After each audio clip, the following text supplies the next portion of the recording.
person would sit down and let their body relax, totally relax. Okay. And then start to visualize in their mind, see themselves the way they want to see themselves. See how you'd like to live your life. See yourself living it that way. Take that picture and describe it. Write it out in the present tense. I am so happy now that I see myself, and write it out. Start to read it and read it and read it and read it every day. Carry it around and keep reading it. The one point that all the great teachers all down through history have all agreed on, they've been in complete unanimous agreement on it, we become what we think about. Now, it may be fantasy at first, it might even appear to us as being a lie. Mm-hmm. But if you read it often enough, you'll start to believe it. Some manifestation shit. Big facts. And that's brought to you by the Unnoticed Podcast. Is that Chris?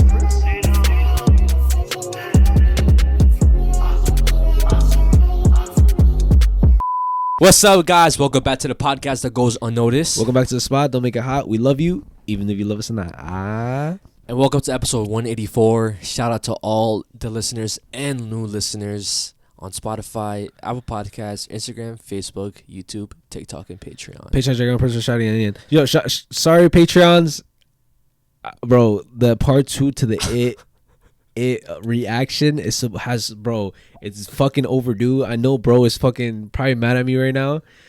It's long overdue. I don't even want to talk about that shit, bro. And bro's triggered.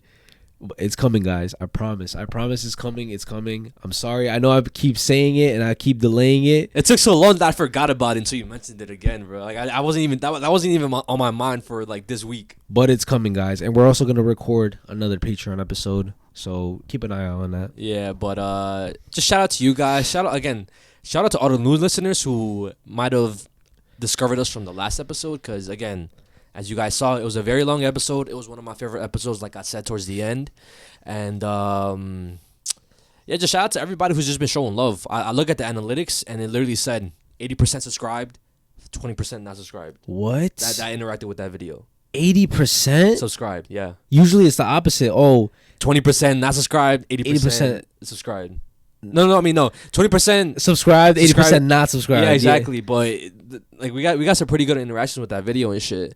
And again, I just want to say thank you to you guys for showing love, and thank you to the people who has been DMing me, basically saying how they enjoyed how the video was edited and stuff. Cause I'll pull up the video. Wait, right I didn't here. even watch the scary part. I'll pull up the video right here. Yeah, I see that fucking timeline, how the fucking Final Cut Pro looks like. That shit was a bitch to edit.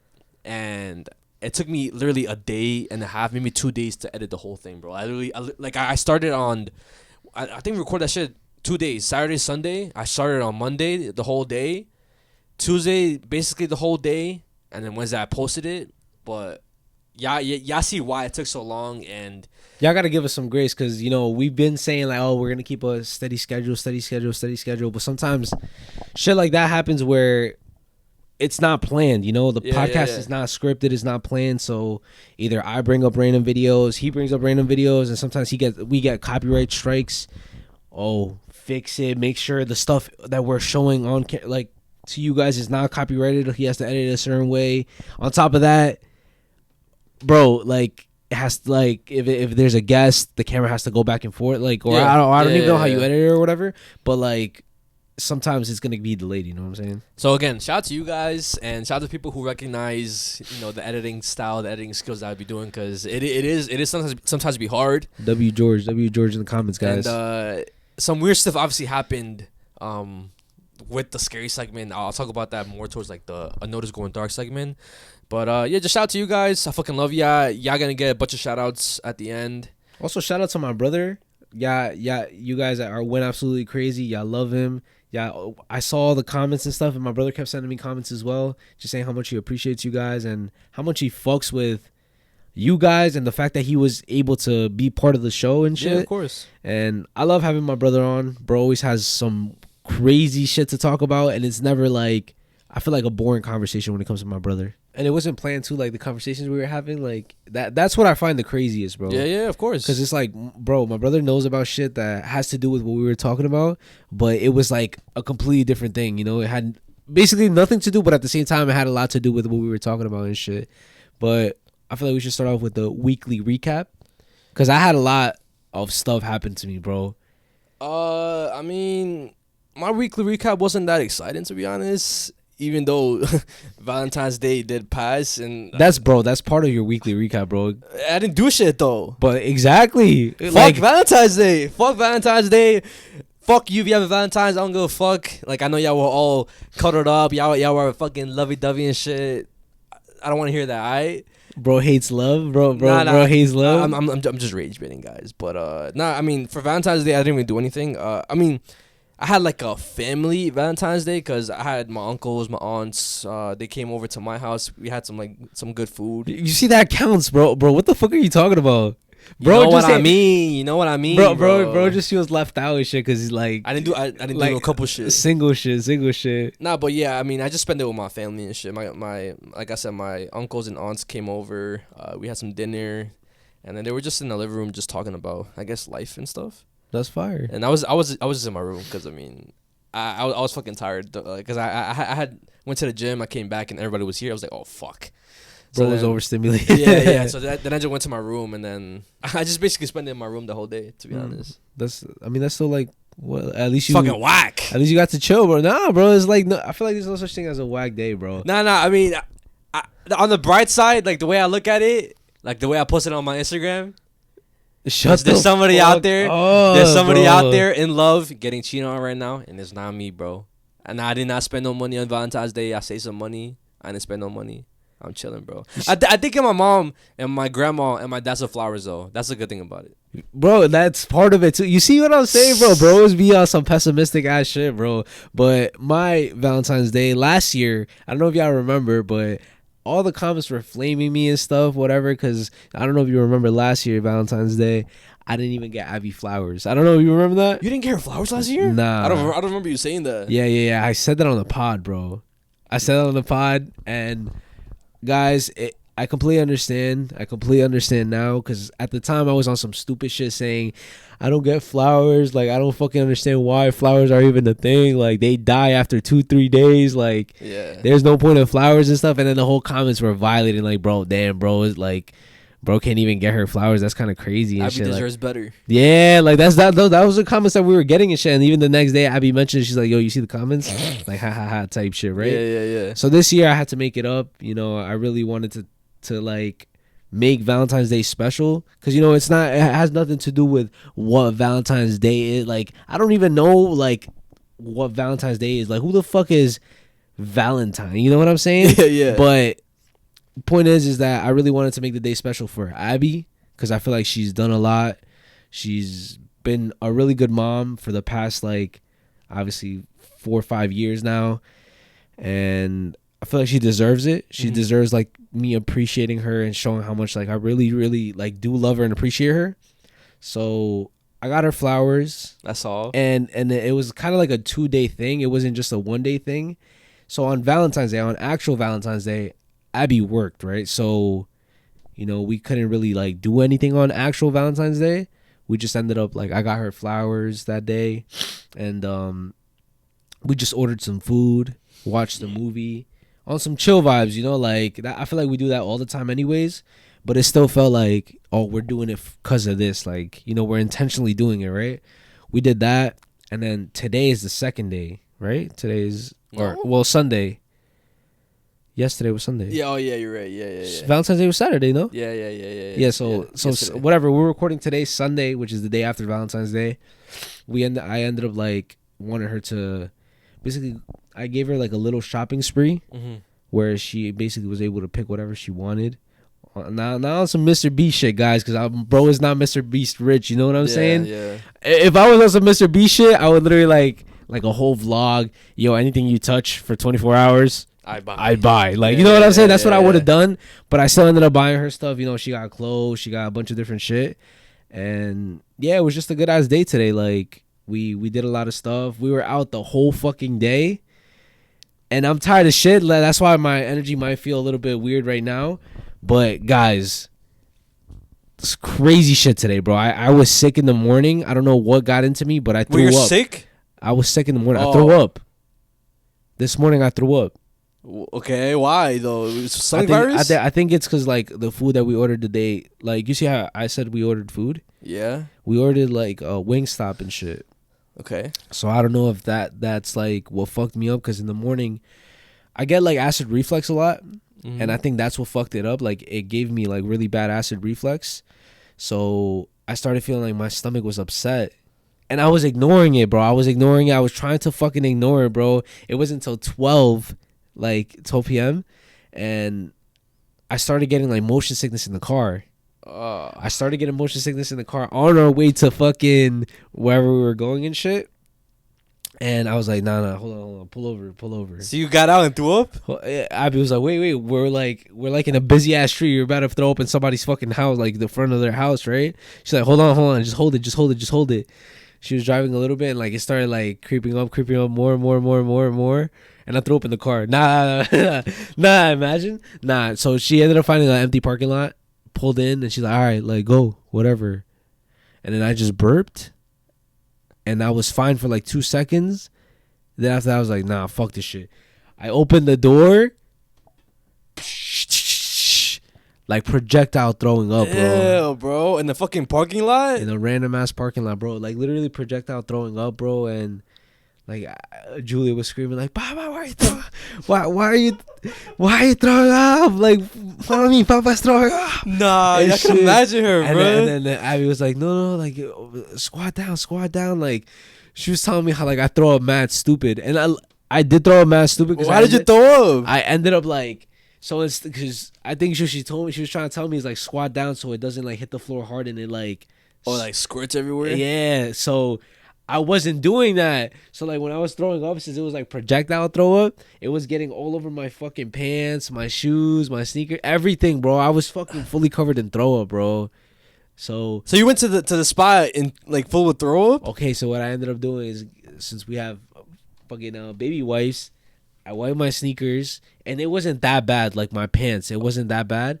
But I ended up saying, yo, bro, just get me some pants. Like go inside the store, buy me some pants real quick.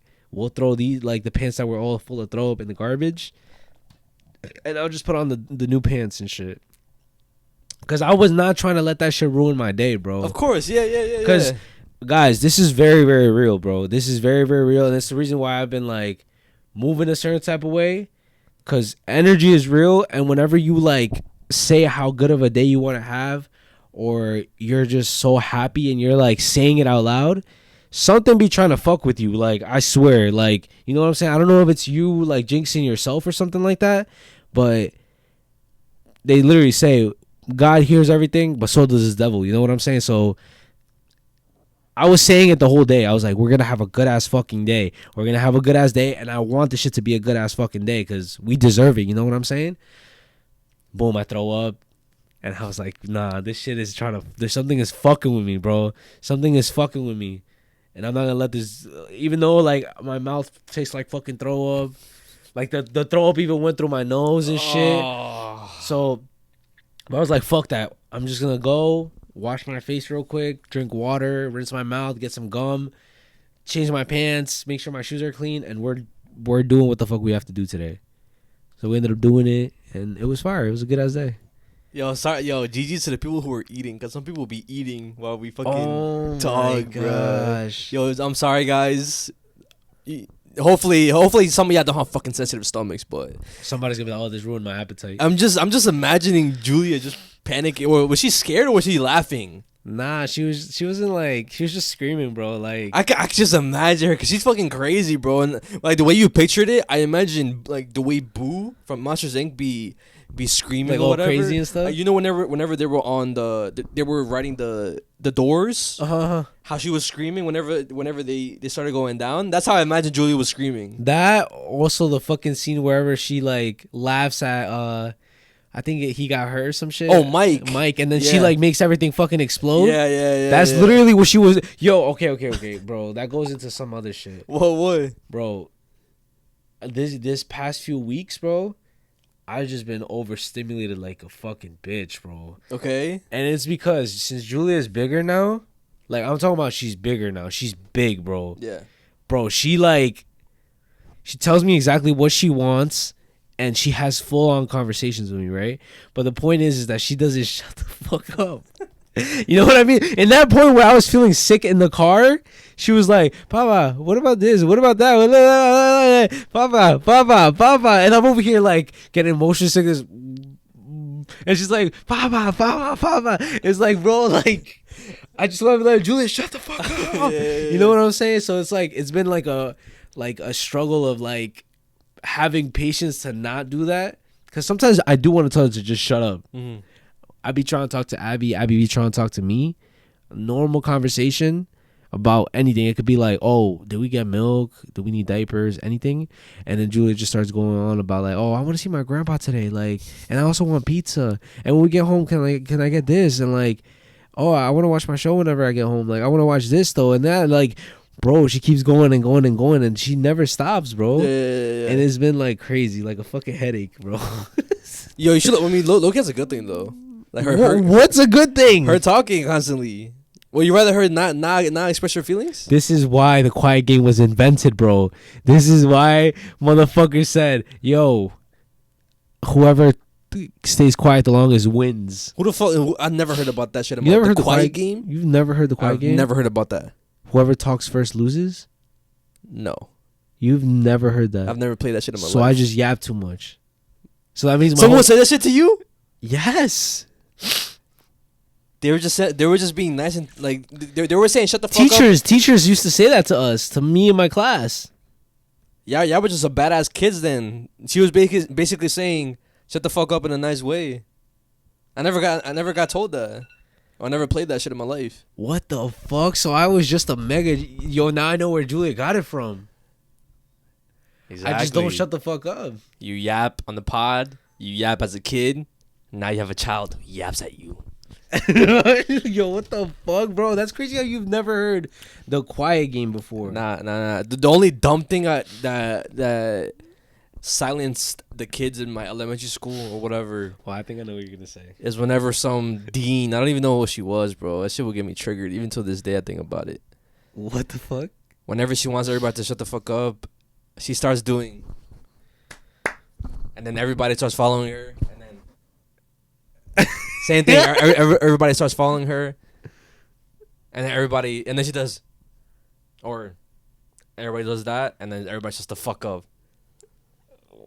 That shit used to get me fucking triggered, but why does that shit get you triggered? Because the way she looked doing it, bro. And then even at a young age, I was like, yo, this is mad cringe, bro. Why the fuck are we doing this shit? You were the kid who didn't do it, or I would do it, but I would think in my head, yo, this is so dumb. Why are we doing like you guys this? are fucking bots, bro? Like exactly. We could just shut up. Like we exactly. Like why do we have to do this shit? But I've never heard about the quiet game. What the fuck is that? That's fucking crazy. Yo, bro. Guys in the comments, have you guys ever been told, yo, the quiet game?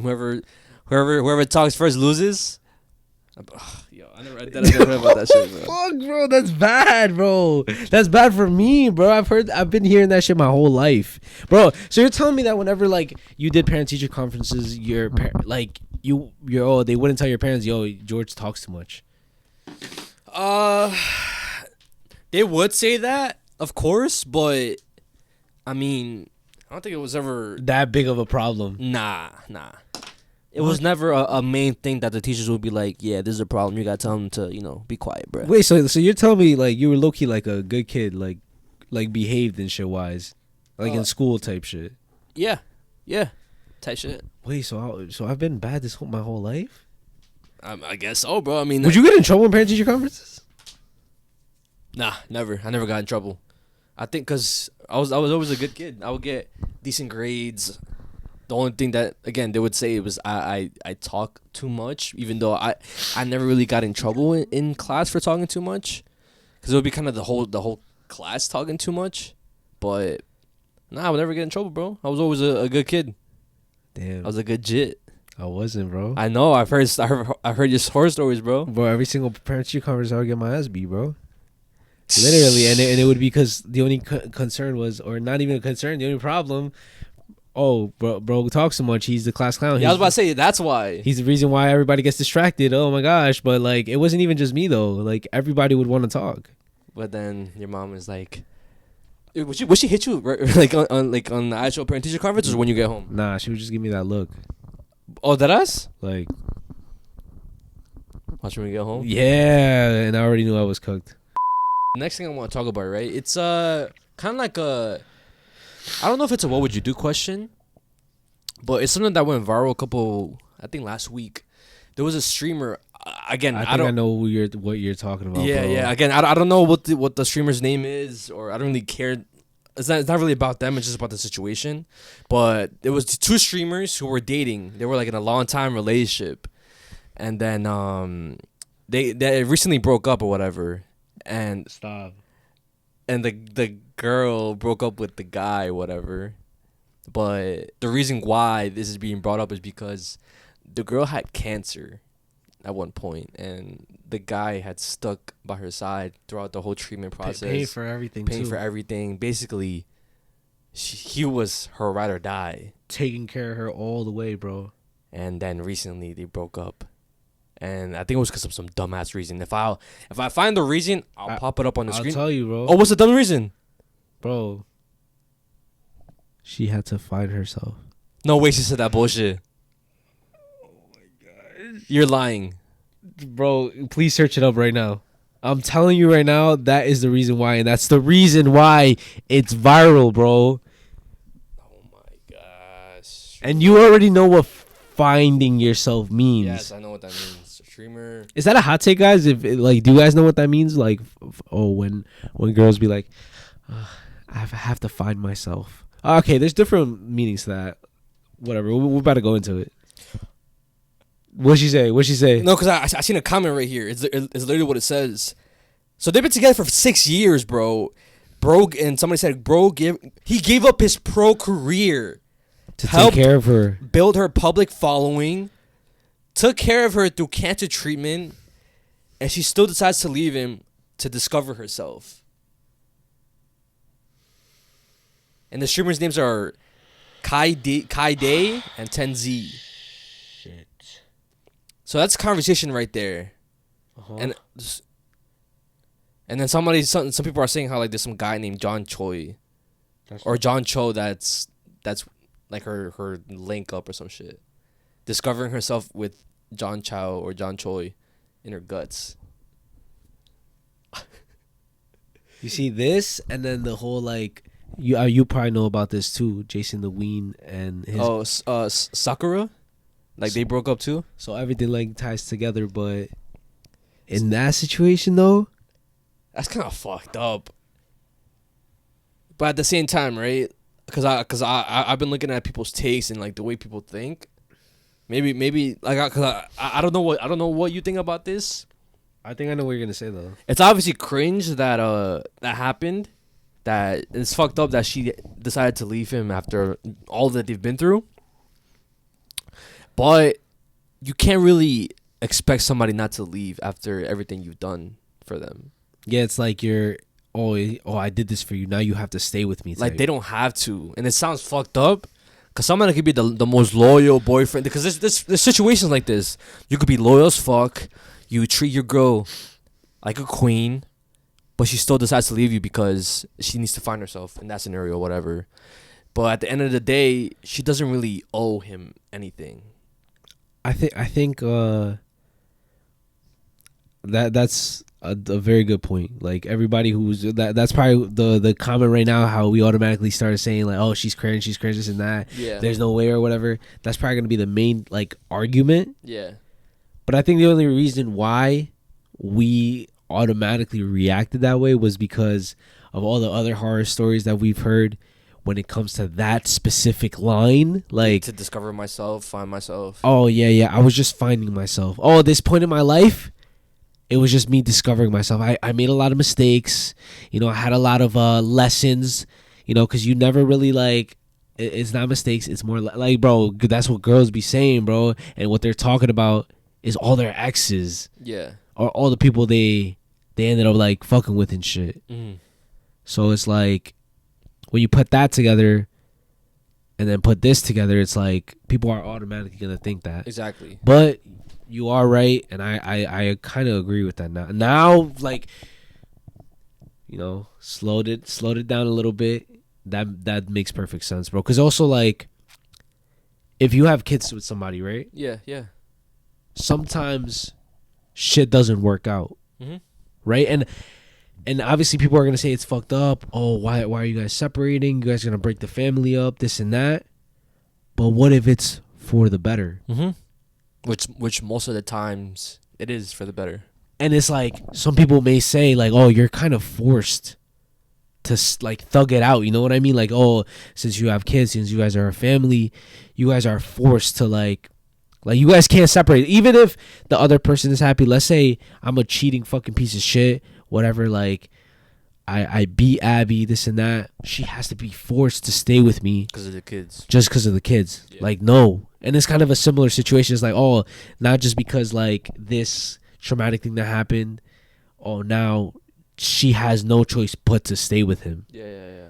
And like maybe what she means too is that throughout this whole time, what if like she didn't know if she really like loves him, you know? Like what if it was like oh, he's taking care of me, like it's like she's like forced to love him.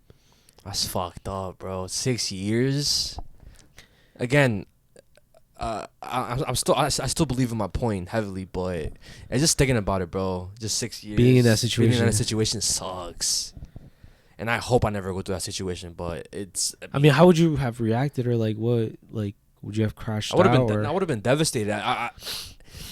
At this point in my life, I don't think I would crash out at a girl, cause I would be sad about it, of course, but I'm kind of in the mindset now of, like, if she leaves, it's on her. Like, if she leaves, it's like it's if she leaves, she leaves. Like, I can't do nothing about it. I can't force nobody to stay anymore. I'm kind of nonchalant about it. Only in that aspect of it. If she leaves, it's whatever. It's gonna hurt OD, but I'm not gonna beg somebody to come back if they don't want to be with me no more. But you can't force it. I just gotta take it to the chin and just deal with it. I think in my situation, if I was in that situation, I think I would crash out, bro. You'll crash out completely? Yeah, because I know what it is to be with somebody for 6 years. Like, me and Abby have been together for 6 years now. And if, like, some shit like that happened where she was just like, oh, like in this situation, like, right now, like, let's say right now, going back to what I was talking about, like, we're not unhappy, you know? Yeah. And she was to tell me, yeah, we're splitting up because I have to find myself. What? Yeah. What? Yeah. Like, where is this coming from? You know, like at least tell me why. Like what the fuck? You're just saying shit out of nowhere. Exactly. Like, bro, like, you have to explain. You have to tell me what went wrong. Yeah. And like, are you even gonna give me a chance to fix it? Like, you know what I mean? And if she was in this situation with the whole like cancer stuff, nah, like, you're forced to stay, bro. You said nah, what the fuck? Now you low key, you look at me there, bro. You look at me in that shit, bro. Because it's like I want to get both sides, bro. That's my problem when it comes to like arguments or whatever. It's like I understand both sides. Like I understand why people are like violating her. Yeah, of course. But at the same time, I understand why people are defending her and violating that guy. Yeah, it's really up to like what you really like, what your morals are. You know, like what do you believe? Yeah. And it's like I feel like, fuck, bro. It's such a hard like thing to even talk about, bro. Because if I was in his situation, it's like if you were him, you agree with him. Like you would agree with him. You would want people to agree with you. Like, oh, this bitch did me dirty. Yeah. But if you were in her shoes, you would want people to agree with you to like understand your feelings. Yeah, you are right, but it's just I think the fact that the only thing that made this shit worse is the fact that she said that stupid shit, right? I need to discover myself, or I need to find myself. You can still discover yourself and find yourself in a relationship. I believe that at least. No, 100%. I think your partner could help with that a lot, and if you don't think that, then I don't know. I mean, bro, you're 100% right. Yeah, because I seen a lot of people say how you can't improve in a relationship. You get too comfortable, but bro, there's many cases where you could literally improve in a relationship. You could improve together, go to the gym together. This is just an example, but you could go to the gym together, start eating better, work on both of y'all's fucking sleep schedules, like do stuff together that'll help benefit each other, but at the same time yourself. You see, and that's like a very like superficial level. Like, Of course, yeah. 100%. All those things are valid, and that will definitely like, oh, if you're right in the mind and you're right in the health, it helps everything out. But even like being your own like therapist in a way, you know what I'm saying? Like, what I've learned with like, oh, what the fuck? That's weird. It turns off when it stops recording. No, I thought it just stopped. Nah, it doesn't turn off. I think it's overheating. But continue. That's crazy. But as I was saying, like me and Abby, like we kind of made like I've made her realize, and she made me realize that we kind of lost ourselves with this whole parenting thing. Yeah. Parenting thing. Uh-huh. So it's like you could definitely like, it's even with friendships, bro. Mm-hmm. Like there's certain things that I be telling you, you're like, bro, you gotta kind of like fix that, bro. Or like you gotta kind of tee up, and then you be doing shit, and I be like, yo, bro, you're being dumb. Mm-hmm. So it's like you kind of need to have some sort of human connection, and sometimes people do that shit with a relationship because you're like hella comfortable with them. You could tell them anything, like, bro, like your deepest, darkest secrets. You know what I'm saying? You're gonna tell your significant other and shit. So I feel like the people who say, oh, you can't find yourself in a relationship aren't in a healthy relationship, bro. Of course. They're like in some toxic ass relationship that's making them lose themselves, and they don't know how to get out of it. Either the partner is not helping because they're the problem, Yeah. or you're not trying to realize it and you're the problem as well. Mm-hmm. You know what I'm saying? When it comes to a relationship and some toxic shit, it's like both. Like, you guys are both the problem type shit. Yeah. Unless the other person, you could really tell that they're the fucking problem. Exactly. But in most cases, I would say it's very possible to improve your relationship together, improve yourself. Has that ever happened, like, What? with you and shit? Like, did somebody, like, a friendship or a relationship where it's like, like, they kind of made you improve, like, you know what I'm saying? Like, they made you realize something. Okay, in one aspect. Or anything, or in a relationship, or whatever. Opening up a lot more. Showing my emotions, explaining How you feel how I and shit? feel, like basically the what's that called? I found the importance of doing the bare minimum because I would never do the bare minimum, and that kind of improves myself in relationship status or what, like relationship things or whatever. When it comes to family, I've learned to Put in effort, basically, right? Yeah. That's basically the whole thing. Put in more effort when it comes to relationships, when it comes to family, and when it comes to friends too. Talking about how I feel, maybe asking some certain people how their day's been or something. I don't know, but I feel like just putting in more effort, that's what helped me like improve myself, because that goes into a lot of things. It's not just one thing. Yeah. So that there was another thing too. I just can't. And I guess just being more responsible and shit. Do you see it like that's like you found that out with like somebody else? Yeah. So that's you're literally living proof that it's possible to find like somebody helping you find, like, make yourself better and shit, you know? And also one thing that I did notice too, after being out of a relationship, I kind of noticed how I lost myself in the aspect of not being on my grind when it comes to my passion. Because there was a certain amount of time whenever I was in a relationship that I kind of neglected stuff with YouTube, putting out content, or I couldn't really do as much stuff because I was in a relationship. But now that I am out of a relationship, I could do a lot more stuff that have improved when it comes to YouTube and shit. Like, bro, I mean, not gonna lie, ever since like I got the relationship, YouTube has been good, and my life has been kind of good too.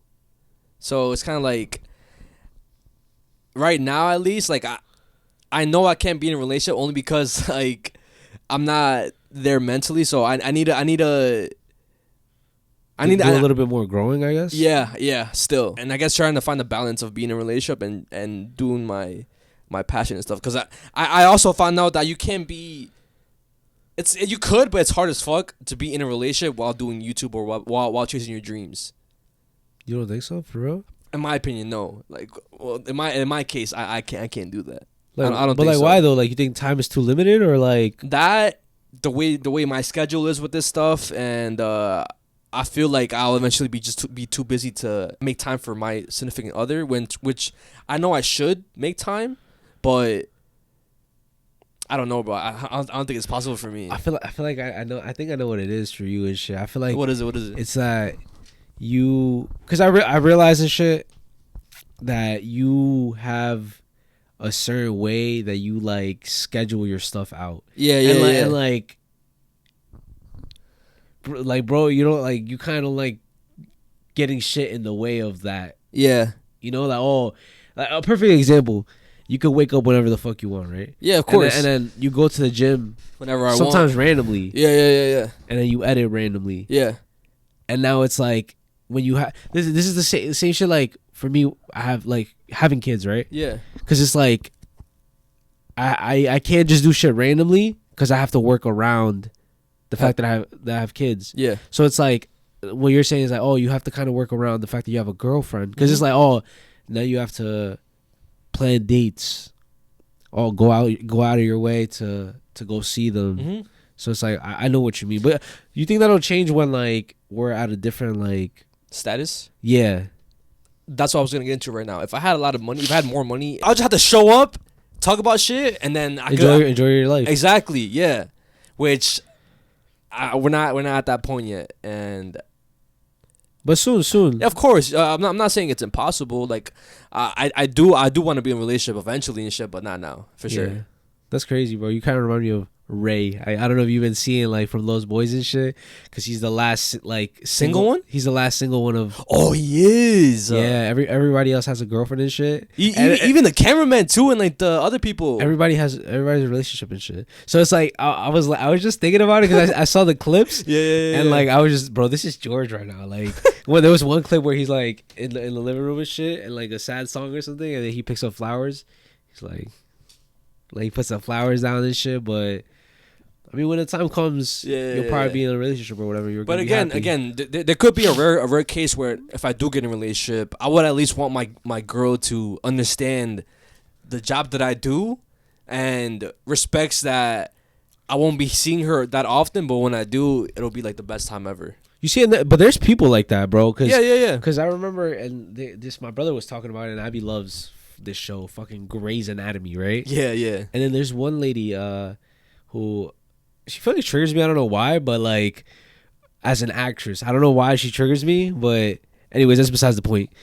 There's this one character in the show, and she basically has to pick whether she wants to be a full-time, like, basically pursue her career, okay, or love, because she's been with like a certain person for a very long time, and it's to the point where it's like she like loves them enough to marry them. But it's like she knows that, I guess, a person in that type of field can't really be in a relationship because the long ass hours, like she's always gonna be tired, the amount of studying, all that fucking. She just wants to fucking cheat, bro. Like what the fuck? We've heard many fucking. What the fuck? Get the fuck out of no, not because. What the fuck, bro? Medical fields are like one of the top places that people cheat, have fucking affairs, bro. That's facts. Yo, you can't. This motherfucker is too like, what the fuck? Nah, continue. But yeah, basically like that, and it's like, you know what I'm saying? It's like, but there's people who understand though. Yeah, of course. Yeah, because maybe somebody like that would understand that. Oh, you don't have all the time in the world. Yeah. Because you on some grind shit, and now. She's on the same type of vibe, like she's on some grind shit too. Maybe you know what's crazy? Before I would say, oh, I would never date another content creator. I would like actually thinking about it. Now, I was just thinking that too because they understand how I feel. The only thing I wouldn't like, the only girl I wouldn't date when it comes to content is if they do content with like other guys and shit, but not like the. Like thirst trapping type shit. Yeah. Like going on dates, all that stuff. I wouldn't do that. But if they're like gaming with like some guys or here like and there, vlogs and shit like that, I wouldn't really care. As long as like nothing like is like. You're talking about like the gooner shit. I know what you're saying. Like yeah. Oh, like the thirst trap. Oh, the people only want to watch them because they know there's some like they're like baddies or whatever. Yeah. And they're kind of like aware that that's why like that's the audience that they're targeting and shit. Yeah. I know what you're saying. And I guess what were we even initially talking about? You said what was Oh, like something you like grew from, right? Or yeah. Or like to help you grow. Yeah. Yeah, for me, one is like Abby's really teaching me how to slow down. Cause me and Abby have different like energy levels and shit. Meaning that me, I'm always on go, and Abby's more on some like, all right, go, but chill the fuck out. Cause I'm always on some, and I feel like you know me and shit. Like for example, right now we were talking about some stuff that we got in the works, and it's like, oh, I wanted to like talk to this person right away, but it's like 2 a.m. So it's like I have to slow it down a little bit, you know? Yeah. And it's just because I get too hype and I want to like get it done as fast as possible, you know? And that could be when anything, when something is good or when something's bad. For you at least. Exactly, bro. Like what we were just the conversations we were having before. It's constantly on your mind. I get it, yeah. And it's annoying and shit, you know? Until it's done. Yeah. And Abby kind of told me, yo, slow down. Like, it's going to get taken care of eventually. And you even told me this, bro, because I remember sometimes I would, like, kind of get a little bit flustered with what's going on. Because, guys, when it comes to what we do, it's not just turning on the camera and recording. There's a lot of stuff that goes into play. And you guys might think it's just us talking, and that's all we're doing. But we're doing it a certain type of way, and we have to... Like, we have to put thought behind it. Thought, effort. And sometimes I could get flustered when it comes to, like, doing it. You know what I'm saying? And it's just because I'm overthinking about it. And then you kind of tell me, like, yo, bro, like, it's not that, like, chill out type shit. Wait, what are you talking about? Like, when you be like, when I be like, oh, like, nah, is there something wrong? Like, did we do something wrong? Like, you know, my overthinking and shit. When I be like, oh, like, maybe we're not saying the stories right. Yeah. Maybe this is why this isn't doing good or whatever. And you just be like, bro, like, chill. Like, we'll figure it out. Literally, if it's not broken, don't fix it. You know what I'm saying? And I kind of like relax a little bit, you know? Yeah. So it's like, it's the same thing with Abby. She's done that to me. And it's just my overthinking that really gets in the way sometimes. So that's one thing? That's one thing that I've slowly been like really like trying to get a hold of and improving in myself, because I realized that it fucks me up a lot, bro. Yeah. It fucks me up a lot. And it doesn't just fuck me up with like our career and shit. It fucks me up with like friendships, relationships, because it's like it could be something little and I overthink it and I take it to the next step. You know, and it doesn't have to, but it's just because of the way my brain works. It's like I know that there's so many possibilities to something that I'm just trying to like control the situation that doesn't even need to be controlled, bro. Yeah. It's just like chill, you know? So it's like that's what I feel like I've really been trying to improve on, like just relaxing, chilling a little bit, and mellowing out, bro. Because I've been on some fight or flight shit my whole life, and it literally reached me to the age of 25, and I don't know if that's sad, bro. But it's reached me to the age of 25 to kind of slowly break out of the fight or flight feeling, bro. And I realized that because I told Abby, most of my life I wasn't present, bro. I was there, obviously, literally, physically. But it's like most of my life I was not there mentally, meaning that not on some crazy or like I was on some lunatic shit. You just weren't appreciating the little things that whenever they were happening. Yeah, but it was also because I was constantly overthinking about other stupid shit. Yeah. You know, overthinking how I looked, overthinking how I feel, overthinking if I was understood, like overthinking this, that, and I wasn't just enjoying the moment, bro. I wasn't really present. And now I feel like I'm alive. Like I before I was just living. Oh no, before I was just alive. Now I'm living, you know what I mean?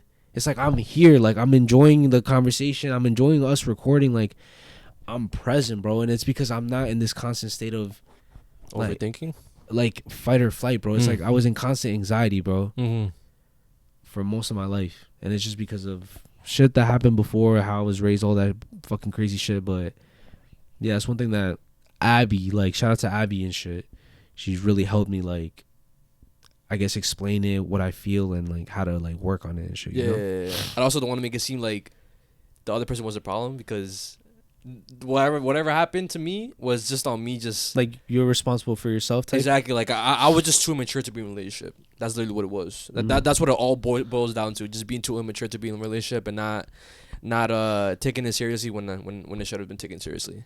But it's also the fact that you have like accountability. Yeah. Because there's some people who don't have any type of accountability and shit, and just blame others. And they end up being like that their whole lives, and then they wonder why am I unhappy? Yeah. Why can't I find like the love of my life? Bro, it starts with self accountability and realizing that you're not perfect and there's stuff that you have to constantly work on. Yeah. And it's the same shit with the other person, you know? Like they have to constantly work on stuff. You have to constantly work on stuff, and it is what it is. Like that's how shit works. So I recently came across this video. You watched the video? Yeah, I watched the video. Yeah. It was fire, It was right? fucking fire. Yeah, I mean, I like almost all Diamond Just videos, bro. And we've mentioned them before. Hadi, Unk. I don't even know his actual name, but I don't think he ever said his actual name. they just call him Unk. I think so. Or maybe they have, but I couldn't find it. But them from Diamond Gym, I don't know. Like I said, we've talked about them before. We talked about the clips, and they're basically, for the people who don't know who they are, they're kind of like a gym group. But the main people are Hadi And Unk, right? They basically run this little like group where they basically work out in a very, very intense manner. They put you through the most insane workout you've ever been. And you know, obviously, the people who are on the fitness shit, they kind of don't like the way they're working out because it's not optimal. It's of course, yeah. It's not the way like you're supposed to work out. All pain, no gain. But what they're really trying to do is not like just about the physical aspect. Oh, like we're getting big and shit. Because, bro, they're fucking strong. Yeah, of course. Meaning that they work out properly. You know, maybe they work out properly off camera, but for the whole aspect of the videos and shit, what it is, it's breaking your mental barriers. You know, like overcoming. You have a limit. We all have a limit. You know, we all have a limit that we believe we have. Oh, I believe I can only do 30 push-ups, right? But maybe something like, it's like my ego breaks and it's like I go to 35. Yeah. And that's basically what they're trying to do. That's their whole like motto, like, oh, break your limits, break through, like you have more inside you that you're not showing. And recently they made a video with Deestroying, which he's like a football YouTuber. He even like went like semi-pro or something like that.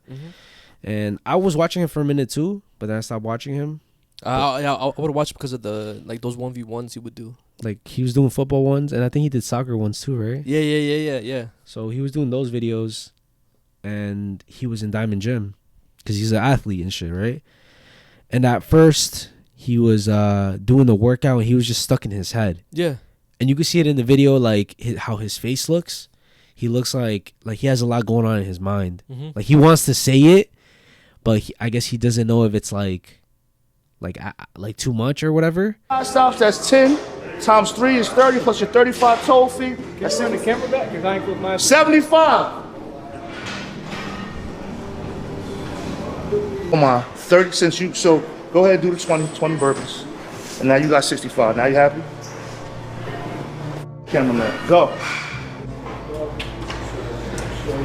Come on, let's go. I hold you, my boy. Get into that place. If you don't, ain't sign up for this. Where I respect what y'all boys got going on, but it might not be for me, my boy. Don't even think about it. Do not even. Me. I signed up for this. Cool. They don't got shit to do with it. Who, them? Hey, you're right. That, bro. We good. Because he feels sorry for them getting their ass kicked, he wants to shut it down. That's not how life works. Life's called responsibility, right? No matter what you go through, you finish the fight. Your team gonna finish with you, and that's it. That's why they're here. You see him quitting? Look at him. No, I want you to look at him with me. He's putting the pain. You see him quitting? So why the would you quit for him? How you gonna throw in the white towel for them? So why that's over there in the world? And then he basically, his ego, like you basically go through an ego death. Yeah. His ego breaks, so they break you down, bro. They break you down, but it's not to break you down in a way where it's like They're trying to bitch you or belittle you. it's to basically Show your true self. yeah, show your true self. Like be vulnerable. You get to a point where it's like you break, and you don't have to be like holding all that shit inside. You could let it go. You could express yourself. Yeah. Whether you want to scream, whether you want to cry, whether you want to fucking punch a wall, some like, you know, some safe shit or whatever. Like, they get hype, whatever. And then that's what happened with him, because he broke. And then Unk was like, yo, like, I could see it in your face and shit. Like, if you want to put up the clip, or I'll show it in a little bit. He's like, yo, like, I could see it in your face. You're going through a lot and shit. And then he started crying. He wasn't filmed, still had this conversation with you.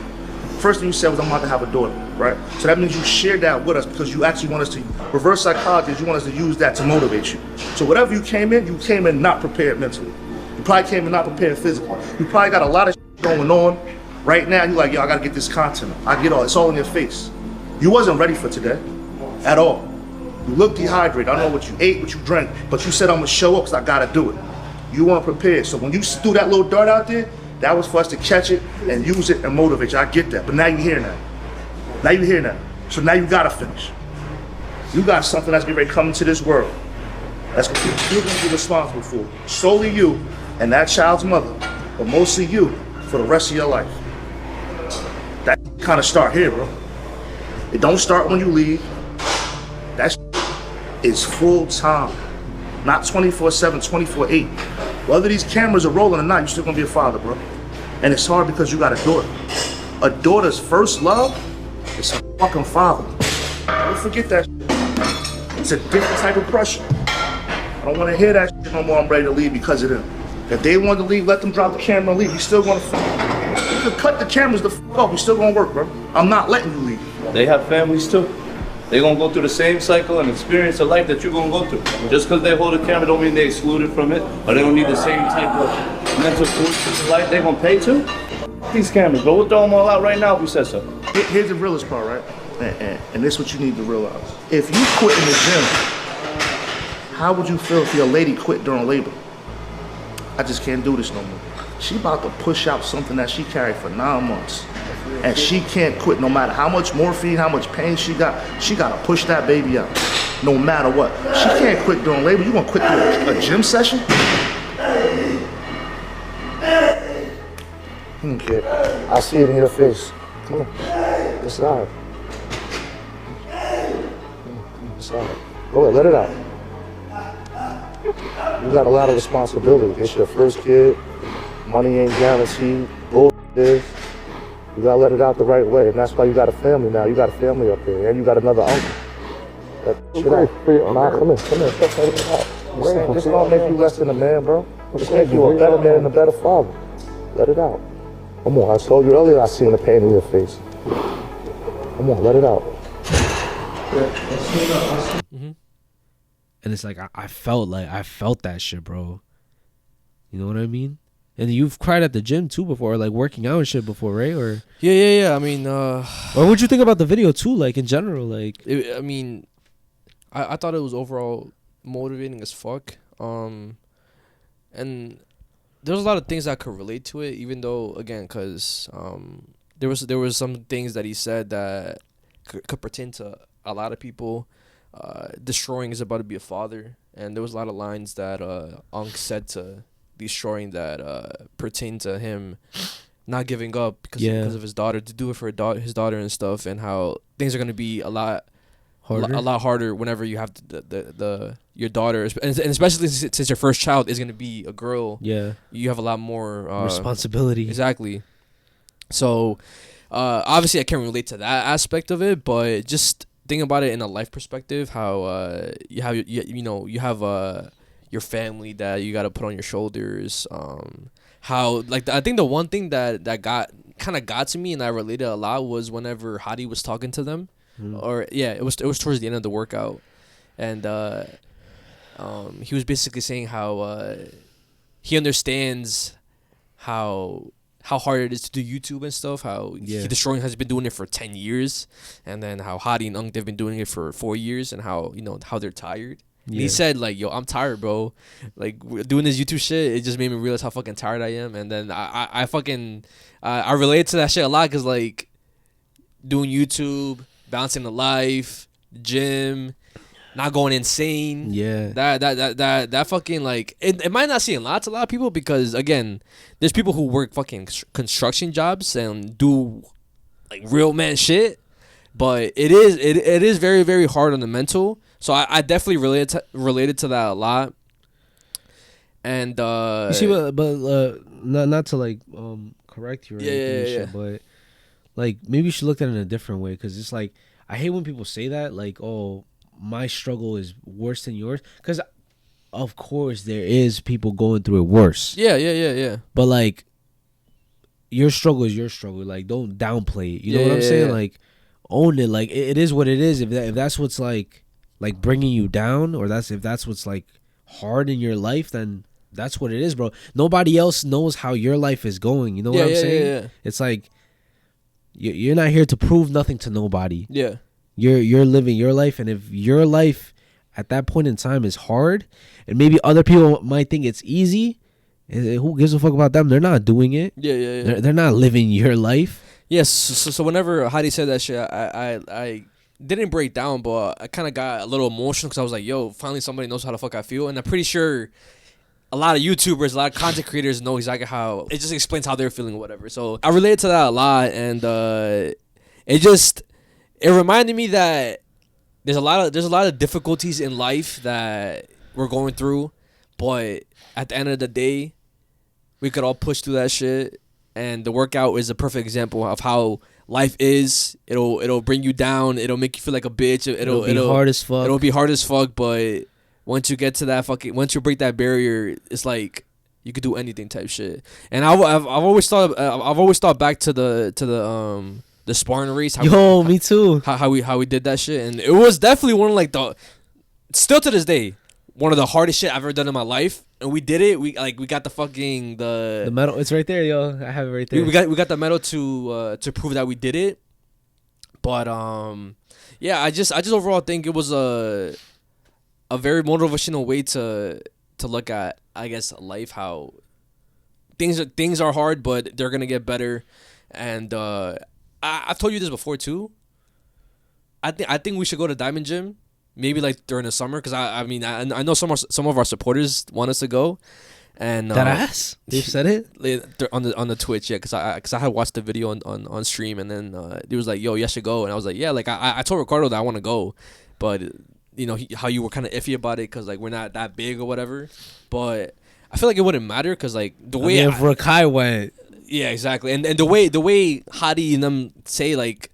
Everybody's welcome here. No, it doesn't matter how much fucking followers you have.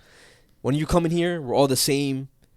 Like those numbers don't fucking matter at the end of the day. It's the effort that you put in the gym that's gonna make them respect you. And I wanna go to the gym. I wanna go to that gym to try it out, bro. Like again. No, we should do it. No, 100% we should do it. And if we fucking die in that gym, we fucking die in that gym. But I'm not gonna leave. leave. We probably will. I'm not gonna leave until we finish the workout, bro. I might throw up. You might throw up. I'm like anything can happen in there, but I definitely want to experience that. And yeah, overall it was a very very motivational video, bro. I fuck with it a lot. I love that video, bro. I was working out while watching it. Oh really? Yeah. Nice. I was. It's like if I was part of the workout or whatever. Yeah. That's like I feel like the best part about their videos is if it kind of like you could watch their videos while working out. Yeah, of course. And it's like an immersive experience, you know. But that shit made me cry, bro. I had a feeling it could, bro. I mean, I had a feeling it did, and especially that like how like what he was saying, right? That because whenever they were talking about him having his first daughter and stuff like that, I automatically thought of you because you've gone through that struggle already, having your first kid and it being a girl. Yeah, and like exactly how you said it, like you felt like. Oh, there's somebody else like with the same struggle as me, or like somebody understands. Like it's like I felt seen. Yeah. You know, because it's like I feel like a lot of people, and everybody does this. I realize it because of family gatherings. I realized it my whole life. Everybody tries to put up this like I'm okay type of image, you know, like. But deep down inside, bro, like this shit is hard. You know what I'm saying? And I wish I could talk about it every day. And I tell Abby every day and shit how hard it really is to be a parent, bro. Mm-hmm. You know, this is literally the hardest thing of my fucking life, bro. And you don't understand, like, it's not just simple as, like, doing the stuff, you know? Because for a minute, I was just doing what I had to do. But that's not what being a parent is, bro. It's not just doing what you have to do. I put a house over my kid's head. I give them food. I make sure they have clothes. I make sure they're like this and that. Like, no, it's not just that. You know, having a kid is basically making sure they're good mentally and emotionally and all that, and you have to work on yourself at the same time, bro. So you're like doing double the job. You're making sure their mental health is well. You listen to them, you hear them, you make sure they're confident. At the same time, you have to make sure your confidence is good. You have to make sure you're heard. You have to make sure you're like, your mental is good. My mental is good, and it's like, it's harder because I have girls, bro. Mm-hmm. And it's because if I had boys, I could act like that. Because how I was raised was on some like, get the fuck up, stop being a bitch, go, go, go, go, go, go, go. My whole life was like that. Yeah. Oh, I don't give a fuck about how you feel. Get the fuck up and go. Do what you have to do. It doesn't matter if you feel sad. It doesn't matter. Even if I was sick, bro. Like, it doesn't matter if you're sick. You have to do what you have to do and shut up about it. Mm-hmm. I don't want to hear it. I don't want to hear how you feel. I don't want to hear you cry. None of that. And I can't do that with girls, bro. Mm-hmm. I can't do that with Julia or Isabella. And Julia is very, very vocal when I do those things. Mm-hmm. She tells me like, yo, Papa, like, why are you screaming? I'm scared. Mm-hmm. You know? So it's like, it's twice as hard for me and shit, you know? So it's like, I understood what he was feeling and what he was saying. It's like I felt like I was destroying in that moment, bro. Yeah. And you felt like Unc was talking to you? Yeah. You know, I don't want to get too emotional and shit, but like, hold on, let me calm myself down and shit, because I don't want to cry like on the pod and shit. But Okay. I mean, think about your thoughts. What you're gonna say, but low key, I think it was a good thing that because the way you were explaining, if you had a boy, that's still considered toxic parenting. It is. And I think it's kind of good that you had daughters, because you're getting out of that toxic parenting.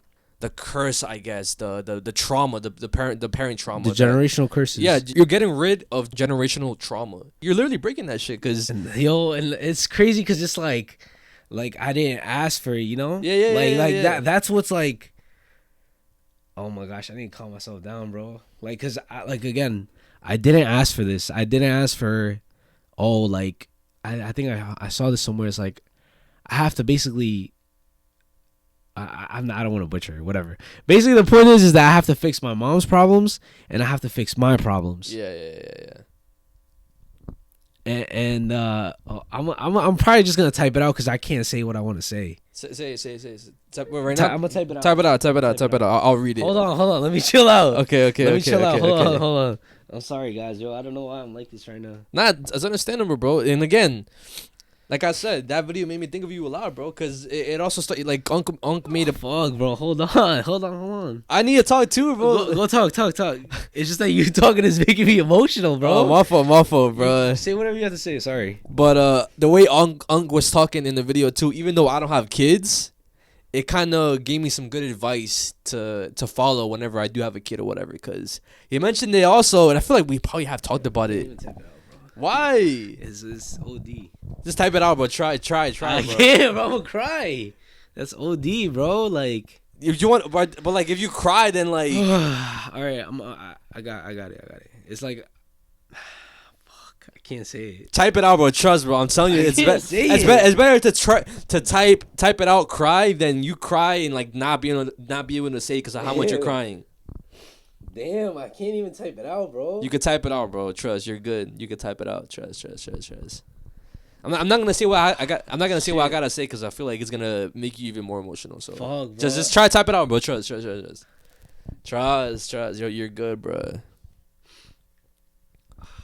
Crap, bro.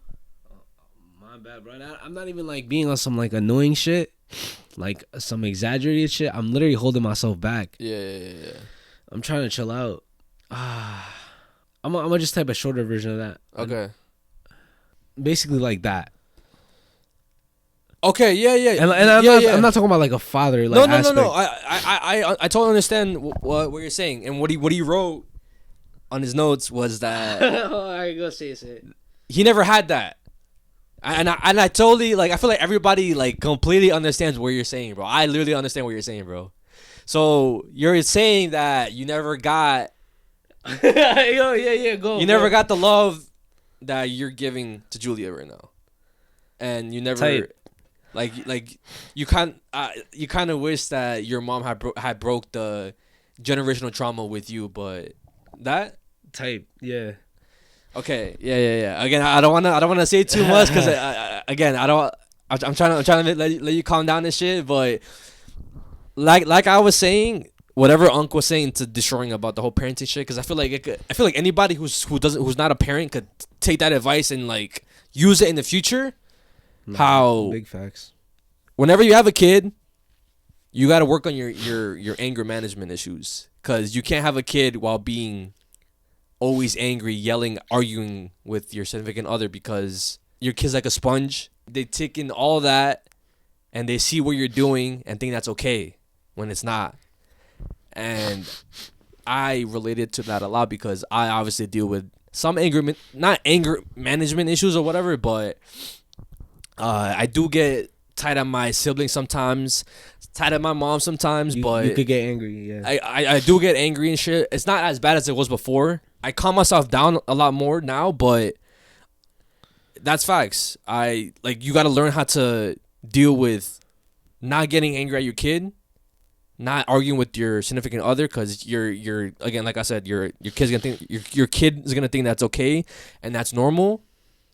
And as a man, you constantly have to adapt, and you constantly have to get stronger physically, yeah, mentally, because if not, then everything's just gonna crumble. Literally, yeah. So it's like I'm taking whatever Ung said to heart. I know this shit now, so whenever I do have a kid, I could just take some of the advice and just apply that. Use it. Apply it to my life and shit. And that's actually valid that you're getting advice like before, like yeah.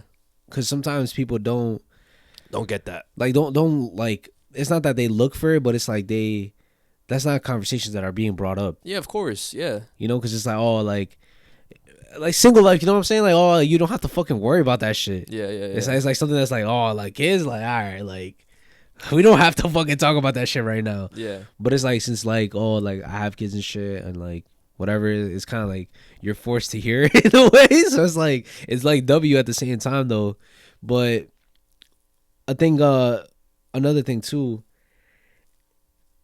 it's like you have to be the role model as well. Yeah. It's like they have to see who they have to like look up to. Yeah, you know? Oh, I have to be like my dad. Mm-hmm. Or I have to be like my mom. It's the same thing for both parents, you know? Because even Abby's too, like they look up to Abby, they look up to both of us.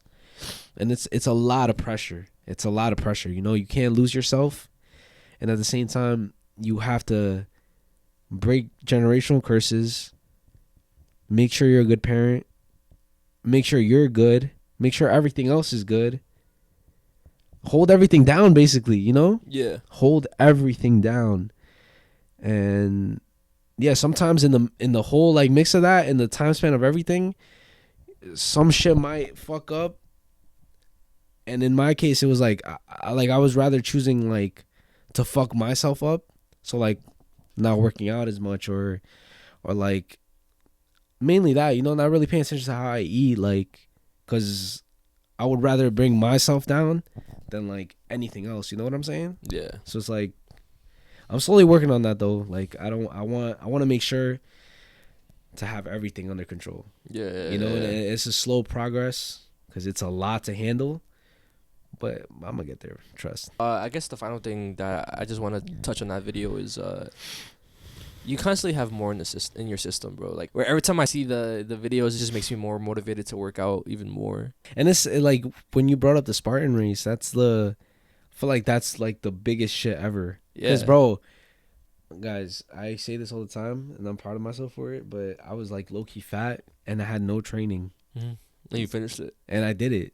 you know, and I was about to not. At one point, I swear, when I got halfway, I saw people going down the fucking I don't even know what you call it. It's that big ass hill. Yeah. When you reach the top of the hill, and like people were going down, it's like kind of like a cart that's on this like a fucking. Oh yeah. Like that. Like when you don't finish it, they pick you up. Yeah, people were going down those. People were getting picked up. People were getting like taken by like the mini ambulances or whatever. Yeah. And I was just thinking, the feeling and the regret is gonna be way worse. It's gonna feel a lot worse than all this pain I'm going through. Yeah. That's how literally bad I wanted to finish it. And it was just the ego thing, I feel like, for me, bro. Because I couldn't handle the fact that everybody else was going to be so fucking hype. Like, everybody's going to be like, yeah, like, we got this medal and shit. Like, and like, I knew you were going to finish it, bro. I knew you were going to finish it. And it's like, we both started this race. I'm not about to let you just finish it, bro. I don't know. Yeah. That's on some friendly competition, some Goku with Vegeta type shit, you know? Yeah. Like, I was not about to let that happen, too. Like, not let you down, not let anybody down, not let myself down. Because I was not trying to look like a fucking bitch, bro. Yeah. Fuck that shit. I would rather literally die. That's literally what I told myself. I would rather die and pass out. I want people to, like, see that the reason why I fucking failed was on some respectable shit. Yeah. I fucking passed out. I broke my leg. Or, like, I just physically was incapable of finishing the race. Yeah. I would rather go through that bullshit, that hell, fucking die on there, than go down. I couldn't do it, man. I want to do that shit again. Only because what fucked me up the first time was the fact that I got rope burn.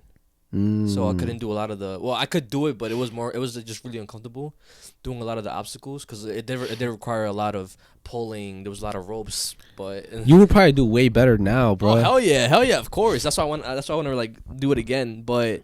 Before I do that, I want to go to the Diamond Gym. That would be W streams, bro. What, at the Spartan race or both? I wouldn't want to stream Diamond Gym. Nah, just like a vlog. Yeah, I feel like it's more better like that. Yo, guys, there's a lot of stuff coming up. We're probably gonna do that this year. Yeah. Well, maybe not Diamond Gym. I don't know. Maybe it's a possibility. I think we should. I want to do it. It could be a possibility. For me, at least, maybe he's dead ass down this year. If you don't want to do it because like maybe you don't feel like you're ready or whatever, and I want to do it, you can still pull up and be the cameraman. But like, I'm cooked. But you're not as cooked as me.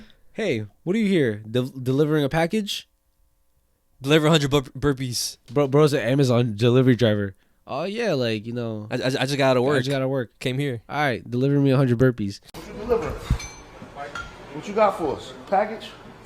I just came off working. That's fine. Deliver 100 burpees right there. I know you're doing your job. Let's go. Fucking innocent kid. Catching strays. Let's go. 100 burpees.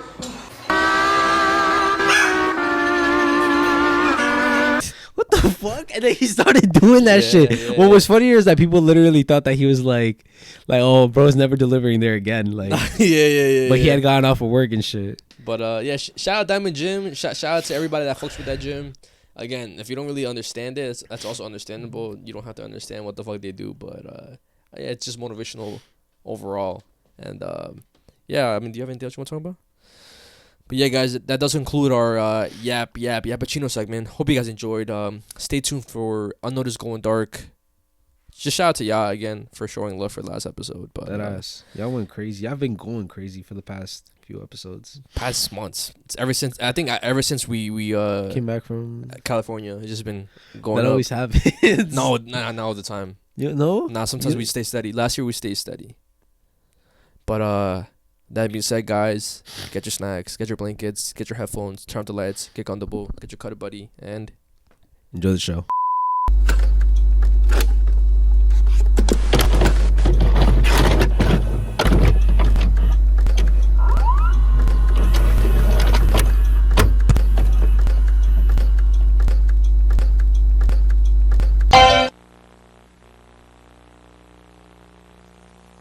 next let's talk about a conspiracy theory involving furniture company. Have you seen this? The company in question is American. It's called Wayfair. As you can see, it sells furniture and home goods, but it's recently had to deny it's part of a trafficking ring.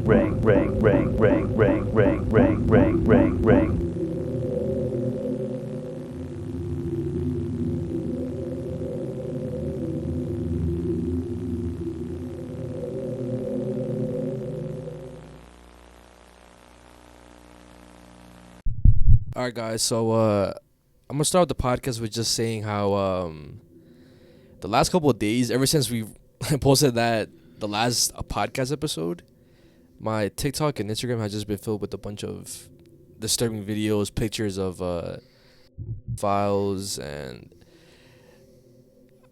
I want you guys to try to take care of your mental health, because seeing all that shit constantly is not normal.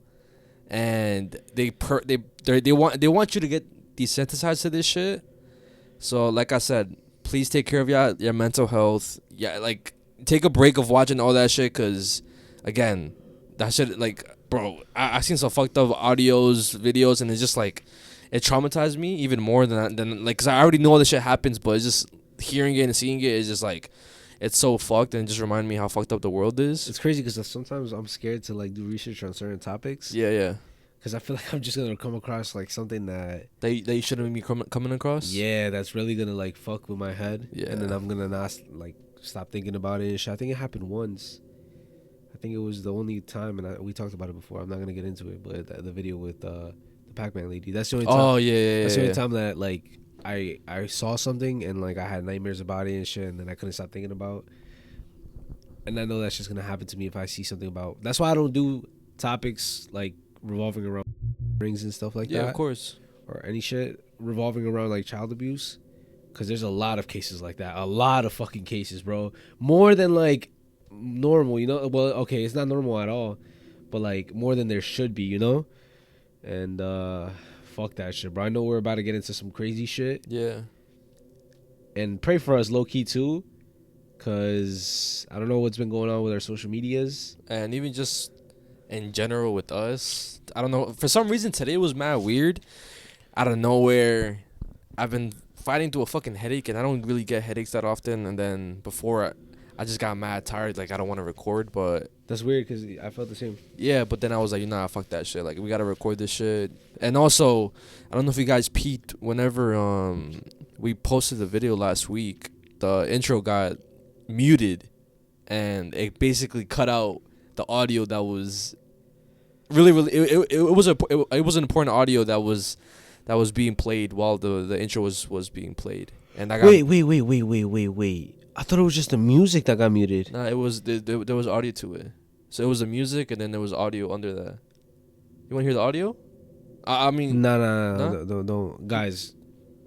Y'all know what audio it is. I mean, is it tied to the video that it's showing? Yeah. It's the audio was basically from a news video that I found that basically explains the situation and stuff. You see, guys, and now we have to speak in code, I guess, because we kind of got a little bit too comfortable. Bro, they fucking censored one of our videos, bro, on TikTok. Like, that makes no... Bro, guys, they really want to, like... Makes no sense. They want to fuck us up, you know what I mean? Like, oh, they wanted to copyright the YouTube video, and we had already gotten, like, some copyright shit, and then they wanted to fuck with our TikTok. And, like, we got a strike or some shit on TikTok. And then they wanted to fuck with our Facebook. Oh, yeah, see, it was copyrighted. Just know, guys, from now on, we're going to be speaking a certain type of way. All this information is literally available... on the internet. To everybody. There's podcasts that talked about this shit already. There's a lot of content creators who have gone way deeper than we ever have. Yeah. And for safety reasons, to be honest, you know, because we could easily, we're not stupid, we're not dumb.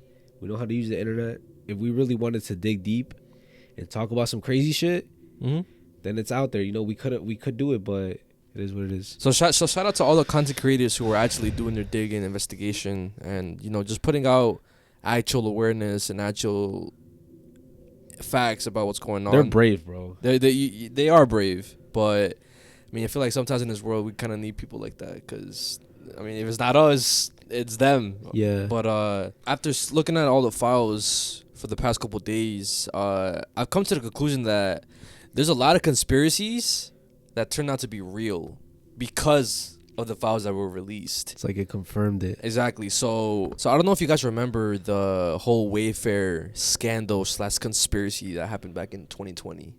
Which Wayfair. One? Oh shit. Do you remember that conspiracy or scandal back then or not? What I remember is that on the Wayfair website, there was like a bunch of like, I don't know if it was different pieces of furniture, and it would have weird names on it, and they were worth like an absurd amount. Like, a nightstand was worth $20,000, and it was named Amy. Yeah. And then there was like a bed frame going for $50,000, but on the picture it's like a basic ass piece of furniture. It's not even nothing like special, worth $50,000, and they all had like names to them. Right, that's what I remember. Yeah. So if nobody's really familiar with the Wayfair scandal, basically Wayfair conspiracy or Wayfair scandal. I mean, it's both Wayfair conspiracy, Wayfair scandal, or whatever. But basically, there was a lot of people on Twitter who posted these pictures of, like you said, furniture on the Wayfair website. It was pillows, lamps, bunk beds, regular beds, couches, regular white cabinets, and they were all being sold for a shit ton of money, from, like you said, $3,000, $10,000, $12,000, $20,000, $30,000. Yeah. And there is expensive furniture out there. For example, like an expensive bed is like $2,000, $3,000. I mean, also if it's designer, it could really reach up to like the hundreds of thousands, like, it's worth it according to whoever made that shit. Exactly, but the only weird thing about this was that there was plain cabinets that did not look premium, that looked like you could get off Amazon, that were going for that amount. And bro, also Wayfair is known for having affordable furniture, bro. Exactly. And these furniture cabinets, bed frames, whatever, they were named different girls or girls who were missing during that time. We've been digging into this Wayfair rabbit hole all day. I just found something really weird, and I got plans tonight. So I'm going to hurry this up, and this is going to be a one-take shot here. And if I'm stumbling on myself or rambling, just forgive me. I just don't have time to really put this all together. I just came across this stuff right now. So to give you a quick, brief recap, earlier today with the Wayfair stuff, there's obviously going on with this place. $10,000 pillows, $15,000 bookcases. You can see here, not only were there $12,000 cabinets being sold, $10,000 throw pillows. You can go find this tweet on my Twitter at Tommy G. Don't mind my camera work. I really need a fucking cameraman. So this one was interesting. The comments from the Anons in the threads are better than the threads that I'm putting out and that everyone else is putting out. Live in the comments sections. There's so many sharp people in there that just don't have a big following that are identifying stuff. This is one thing that I looked at that I thought was weird. Someone posted that the book names were weird. Little Princess, Kindergarten, and this thing looked odd to me. Artificial Intelligence Future. I mean, that AI stuff, we know that's going to be the end of the world. And this word future here looks like it's photoshopped on, right? Which would mean that they photoshopped artificial intelligence and Kindergarten and Little Princess and everything else. So that's what got me started looking back into the Wayfair stuff. And there's a ton of stuff on here, guys, if you want. Stuff is crazy as baby dinosaur pictures, mediocre drawings for $30,000 on Wayfair. Are you Picasso? Makes no sense why that would be $30,000. And I mentioned it in the last video. What they do is they hide this stuff in plain sight. They make it a price that no regular person would ever buy it. And then the pedos and the people looking for babies and children know which sites to go to. It's kind of like what they used to do with Craigslist. How they would, and everyone would hide on Craigslist. I'm a little bit buzzed right now, bear with me. So this is what they do. They overprice the shit out of things so that no one buys them except the people who know what the hell it is, and there's usually like one in stock, right? Baby album, $11,000. I mean, it would only make sense if it came with a baby, right? The dinosaur thing here, each kid seems to be about $10,000 each. That seems to be the going rate. So I guess these creeps and freaks are trying to unload every child and person that they have. So I'm gonna show you some of the pictures because it was kind of hard to find them since I have it back then. I couldn't even find no clear pictures.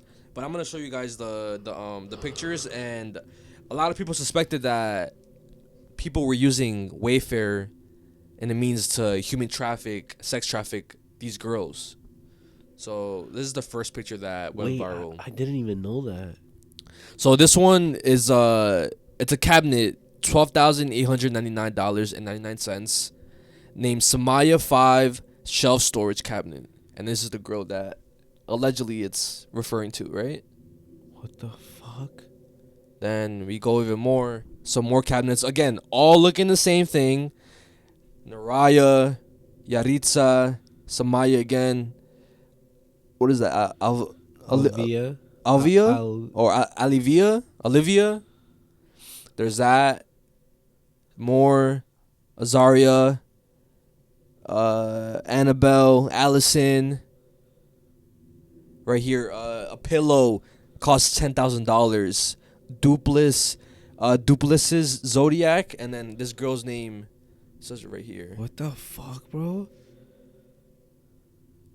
Her last name was Duplessis. 13-year-old girl. Missing. Same thing right here. Dunning, another pillow. Dunning Zodiac sign. Missing girl.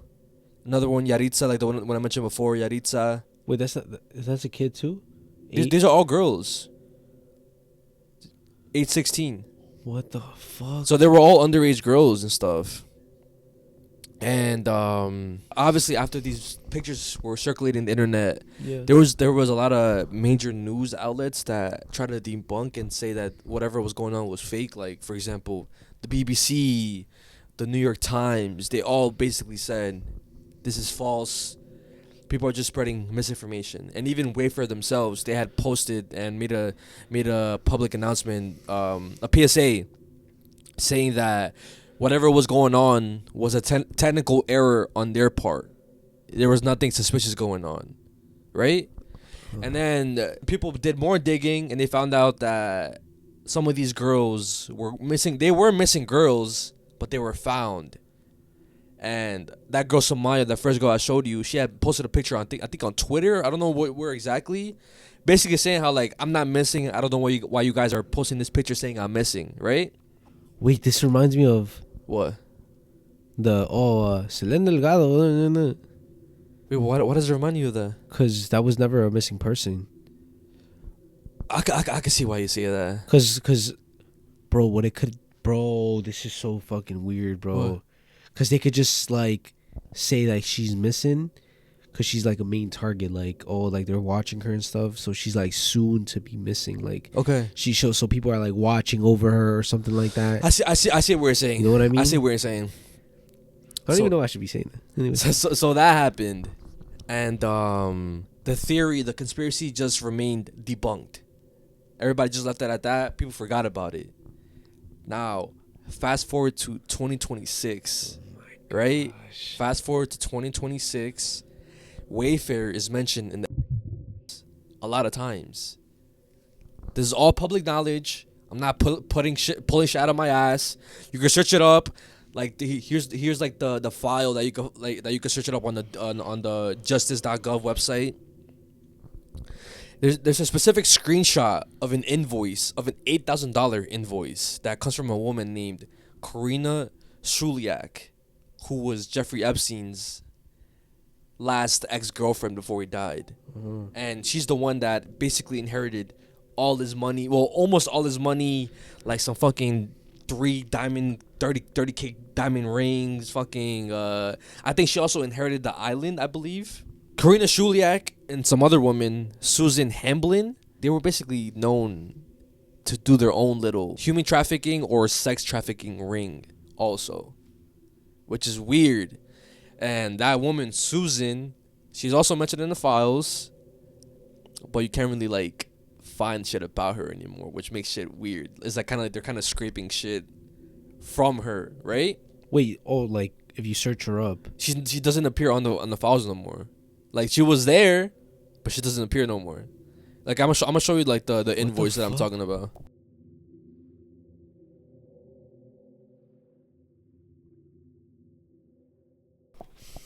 All right, so it may take a few moments for this transaction to appear in your account. Merchant Wayfair LLC Instructions to merchant. You haven't entered any instructions. Shipping address. The seller provided any, and then The invoice is right there. what the hell for $8,453? But like, bro, Wayfair. but why did they redact the item that they bought? Nobody knows what they bought. On all the Wayfair emails, it's like scribbled out. Why did they do that, bro? That's what I'm saying, bro.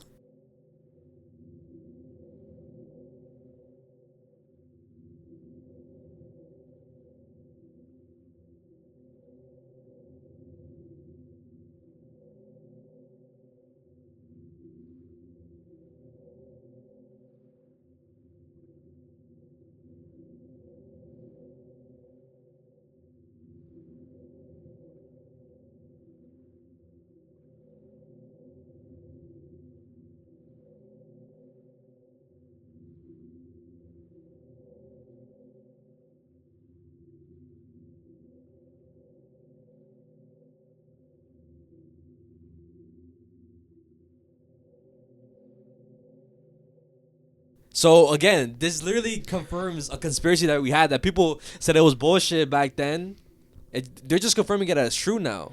But I feel like maybe they're doing that shit on purpose. Like what's like what's confusing too is why release it and like block certain things. I don't know.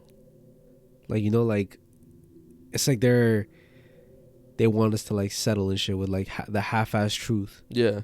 And a lot of people still could say that it's bullshit. The whole Wayfair stuff is just like a bunch of what's that fucking word that people say? Mumbo jumbo. Like it's not really like anything too serious. So then a video came out of this TikToker. Her name is Ashley Inc. And she came in contact with a sister of a previous missing girl that went missing in 1994. Her name was Crystal Ann Timac. Or Timich. Her sister, her name was Kristen. Okay. And now, the story with that little girl that went missing, she went missing back in 1994. She was out riding her bike with her brothers, and then she just never returned home. And it was a big deal. It was a big case that caused a massive search party, but I think there was another missing case during that time, so it kind of got overshadowed, and people just forgot about that case, and it went cold. Nobody knew what happened to the girl. She just remained missing. And then her sister, Kristen, she couldn't deal with the fact that her sister was missing, so she kept doing her own digging, searching up her name every single day to see if something comes up. And then one day, she searched up the name on the Wayfair website, and this was before Wayfair. This happened like in 2018. Wait, but why did she search up her name? She just like it was just on a whim, because like she was just desperate for answers and shit. Because like the FBI were saying, oh, they were gonna look into stuff, but they just weren't like doing anything. Yeah. So she looked up her name. That popped up on the Wayfair website.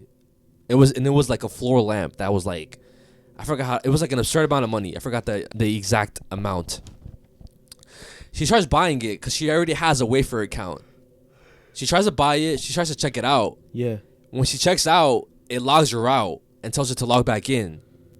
And then she does it again. She logs back in, logs back out again. Does it one more time, and then it redirects her to like a different website where she has to put like different credentials. That's like weird. She told the FBI about it. They said they would look into it. They never did. And still to this day, like she was never found, or like she didn't know like what happened with that whole thing. So the little girl's missing. Yeah, but like the fact that her actual name popped up on the Wayfair website, and it redirected her to like a whole different website. So it's like, what the fuck? And again, that happened before like 2020. That happened in 2018. Yo, what the fuck? Yeah, bro. So it's like a lot of things like with this shit. There's also some other guy. He posted a video, I think a year after the whole situation. He basically explains how he worked at a bank, and there was this old woman who would always come in, do a cash deposit, and then do a wire transfer to like some other business or whatever. He would ask like, what's the wire for? And she would say Wayfair, but again, he just wouldn't think anything like out of it. He probably just thought that she had a business and she was just buying furniture. But whenever he had to put in her name, he could see like the previous transactions, and he saw like within the last 6 months, she had done like a shit ton of wires to Wayfair. And then whenever he reported it for secondary investigation, I guess from the police, she never came back to that bank ever again. So he doesn't know what happened to that lady. What the fuck? Yeah, bro. So again, this rabbit hole goes deep, and who knows what the fuck, like, what else could come out of this shit, but that's like one of the conspiracies that came out true, bro. recently. The crazy thing is too, it wasn't even like just Wayfair at the time. I remember it was also like Walmart. Oh yes, I forgot about that. Yes, I think Walmart had some sort of ties where they were doing something similar to that. Mm-hmm. And also there was like pictures of missing kids underneath the what do you call it? Like the wherever you stock up items or whatever. Mm-hmm. There was like missing kids with like barcodes next to it or something like that. Like, oh, if you scan it, like you could like maybe like a price comes up or some shit. Dude, Like I think Walmart also sold picture frames of innocent shit. It was like innocent art with like a goldfish, a flower, and stuff. And they were also named kids. Bro, I didn't even know that either. Yeah, bro. I think from what people say, they would sell kids each for like $8,000 to $10,000 because the picture frames had like four pictures on it, and they believe that. And it cost $40,000, so they believe that each one was one kid. Yeah. Yo, nah, this shit is fucking weird, bro. Yeah, bro. So I'm gonna just end off this segment with a video. A video from a guy. I think he's like he says he works in like law enforcement that works on this type of stuff, but I feel like his message was pretty good. Before I show that, another weird thing that I found out about the whole Wayfair thing was like if you search up waif on like, the definition of waif, it comes up as a homeless, neglected, or abandoned person, especially a child. That's waif, and then fare, the money a passenger on public transportation has to pay. Oh my gosh, you're paying for one of these neglected kids, abandoned kids. Yeah, but this is the video. Tim Ballard here, CEO of Operation Underground Railroad. I want to respond to a lot of questions we're getting about this whole Wayfair thing. Look, bottom line, law enforcement's going to flush that out, and we'll get our answers sooner than later. But I want to tell you this. Children are sold that way. For 17 years, I've worked as an undercover operator online. No question about it. Children are sold on social media platforms, on websites, and so forth. So I'm glad people are at least waking up to it, especially right now, because 2020 has been an absolutely horrifying year for children. And this is why. There's been unintended consequences due to the COVID-19 lockdowns and the shutdowns. Kids are taken out of the infrastructure that keeps them safe. They're told to sit on their smartphones and their laptops, and the doing the same thing. They're also home, jobless, and they're accessing our kids. It's really bad. The reports that came out from the National Center for Missing and Exploited Children have confirmed that there's been literally millions of additional reports of child sex assault originating online than there was the same time last year. Our kids are vulnerable, and when we made the decisions to lock everything down, somehow we didn't bring them to the table. They weren't part of the discussion.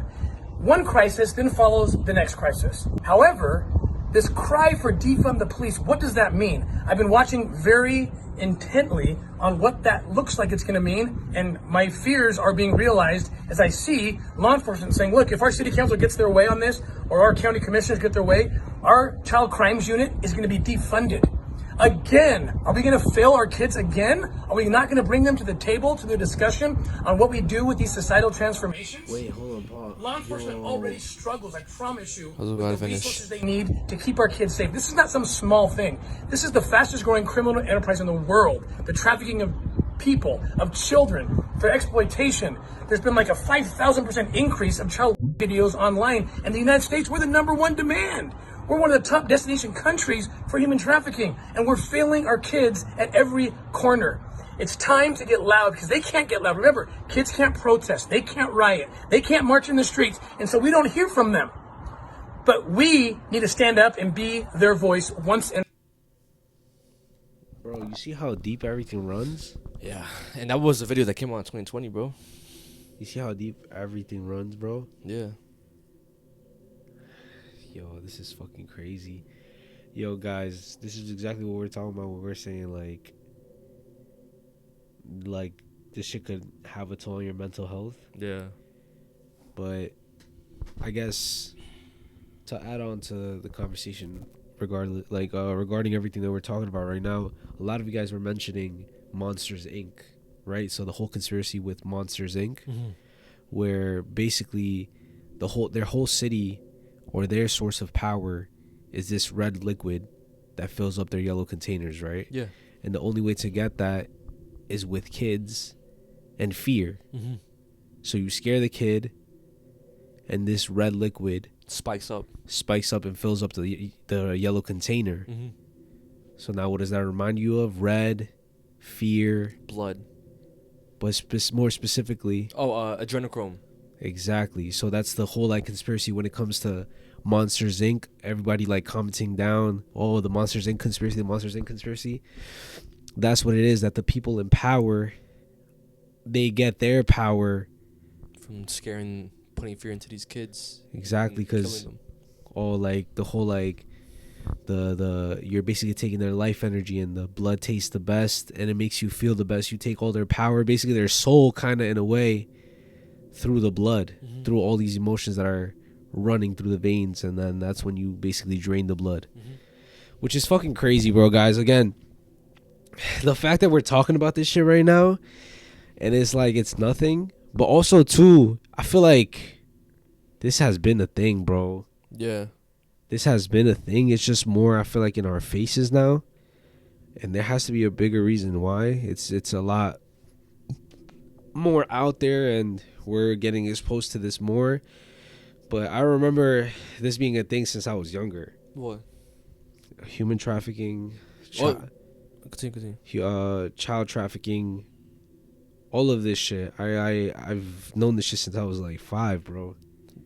5? Yeah. But how though? Because I got exposed to a lot of movies, and my mom would always tell me you gotta be careful because somebody could take you. So I was curious as to what that meant. What do you mean they're gonna take me? And then getting exposed to certain movies, it's I already knew what the fuck was going on. Which movies though? For example, Hostel. You have kidnappers, the movie Taken. Fucking also in third world countries, that's a thing. It's been a thing for a minute, bro. People are too poor to afford anything, so they end up selling their kids for milk or bread or food. They end up selling the babies. Who knows who they're selling the babies to? Yeah. But they end up doing that because they can't take care of the baby. They have no food. And I've always known that.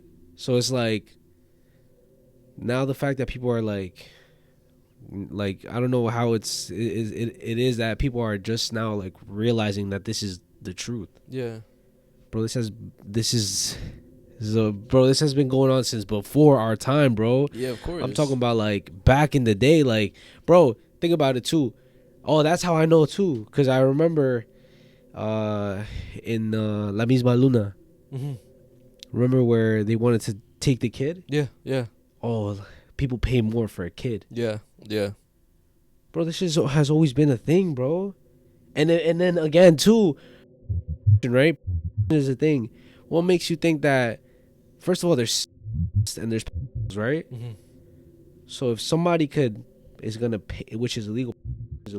Maybe in some states it's not, but for the majority it's wrong. You're selling your body, bro, for money. Yeah, bro. It's kind of common sense. Somebody would want to pay for a child, bro, especially if you're and you know that it's wrong. It's literally fucking wrong. You're gonna do that shit on the low and figure it out on some dark web type of shit, go to a different country and then do that shit, because out in different countries, bro, nobody has. They don't give a fuck. And you could be fucking in the middle of nowhere, and nobody's ever gonna find you. So nobody's gonna ever find out that you're doing that weird shit. It's like that movie that came out, I think 2 years ago, last year. I think it was 2 years ago. I forgot what's it called.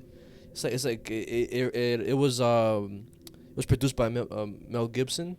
Oh yeah, I know what you're talking about. I'll put the Sounds of Freedom. Yes.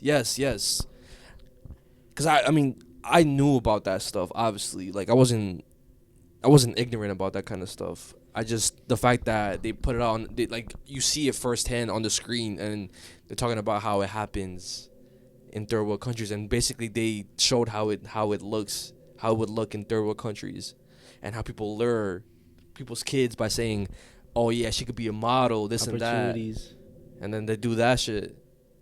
See, bro, this is like I said, this has always been a thing, bro, and it makes sense too why. Well, I'm not gonna get too deep into anything because I don't want to fucking get murked. But yeah, what this reminded me of too, as well, is something that I talked about a minute ago on the podcast, bro. What? I talked about this shit on the podcast. It's this movie called Skins. I forgot what that is. Oh wait, actually, I do remember what that is. So I'm gonna show you right now. It's a movie, right? It's a very, very disturbing movie. First of all. Mm-hmm. And the opening scene is one of the most disturbing things that I have ever seen. Yeah. And I've seen some crazy shit, right? I'm going to show you guys a scene. Oh, you're going to show me it? Yeah. I'm going to show you guys a scene. It's literally nothing too, like, there's no blood. There's nothing really happening graphic on screen. It's more of like what's going on that's disturbing. Why is it not coming up on YouTube? It's not coming up? Hold on. I can't find the opening scene, bro. I think it's for the better, to be honest. Not show it? Yeah. Because I kind of remember what it was, I think. It was basically a guy going through a catalog. Of kids, right? Of kids, yeah. With, like, disabilities, right? Or something like that, yeah. Yeah, I remember. I don't want to, like... You remember that shit? Yeah, I remember, bro. I don't want to look at that shit, bro. I'm not going to lie. Anyways, but the thing that I wanted to get into is a little bit more on the paranormal side of things. Okay, so it's not disturbing. Okay, nah, this isn't. Well, it's kind of disturbing to a certain extent. Okay, but it's not. Well, it's not the disturbing that we've been talking about for the past couple fucking episodes and shit. You'll see right now. Okay. But today I'm gonna talk about the ghost video of Faviola Nova Rodríguez. I've never heard about this. Faviola Nova Rodríguez. Okay. So there was a cemetery in Las Cruces, New Mexico, right? Okay. And this cemetery was known for getting vandalized. They would leave, little stuffed animals for little kids that passed away. They would leave candles, flowers. But every single time that would happen, boom, something or somebody would come and basically fuck the whole shit up. That's fucked up. That's what I'm saying, on some disrespectful shit, right? Like, yeah. They would throw the candles, throw the flowers, steal the stuffed animals, and basically they were getting vandalized all the time, right? Yeah. So a family decided to set up a little camera, okay, to see if they could catch anybody who was basically vandalizing their son's grave, right? So they set up the camera, and instead of finding somebody who was vandalizing the grave, they end up seeing a little girl in the middle of the night. In the cemetery? In the cemetery, bro. Now, some people are saying that, it could be that she was homeless. Because sometimes homeless people end up, like, living in the cemetery because it's easy to get into. It's, like, safe. Like, nobody's going to, like, find you there because who the hell is going to be in the cemetery in the middle of the night? Yeah. So some people are theorizing that, she was a homeless little girl.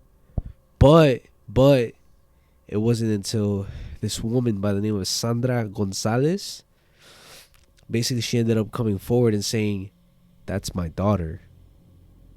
That's my daughter. That's the ghost of my daughter who passed away in 2018." That video that I'm going to show you right now went viral in 2020. God damn. So 2 years ago, her daughter, Faviola Nova Rodríguez, ended up tragically passing away because she had left her daughter with her boyfriend, right? With her boyfriend at the time, because she was going to work overnight. And, she trusted him. "Oh, just watch my daughter for the night. I'm going to go to work." And the whole story goes, or his, testimony is that he woke up at 3 a.m. Because somebody had texted him, right? So he woke up to a text. She was already asleep. He went to go check on her. And she was gone? She was laying on the floor. Okay. She was laying on the floor, so he decided to call 911 at 3 a.m. Mm-hmm. The police gets there, and they find her dead body, her deceased body. She ended up like dying. They did the autopsy, and they saw that she had bruise marks on her chest, on her chin, and on her head. So they were kind of like confused because they were saying like, oh, his thing was that she ended up like choking on her own throw up.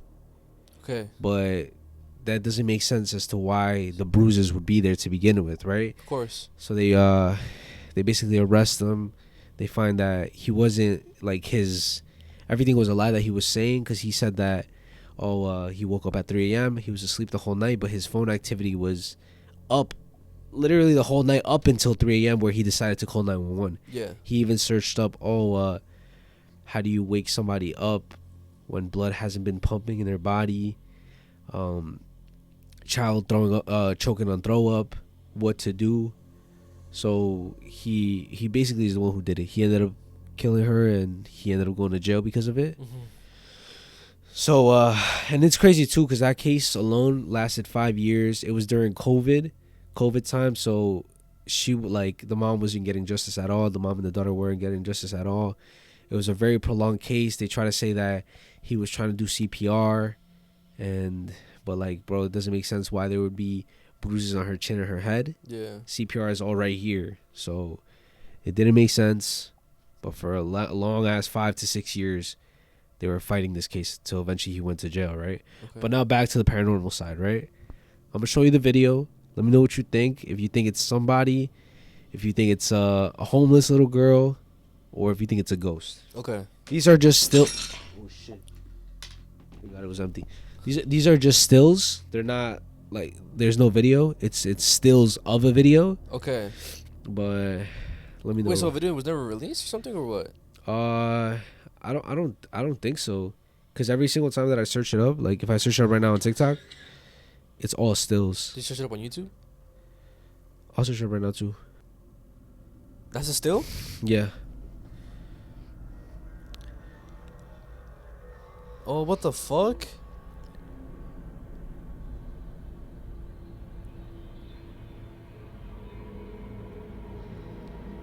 If that was a homeless little girl, like, why would she be going to a grave? And that one specifically, too?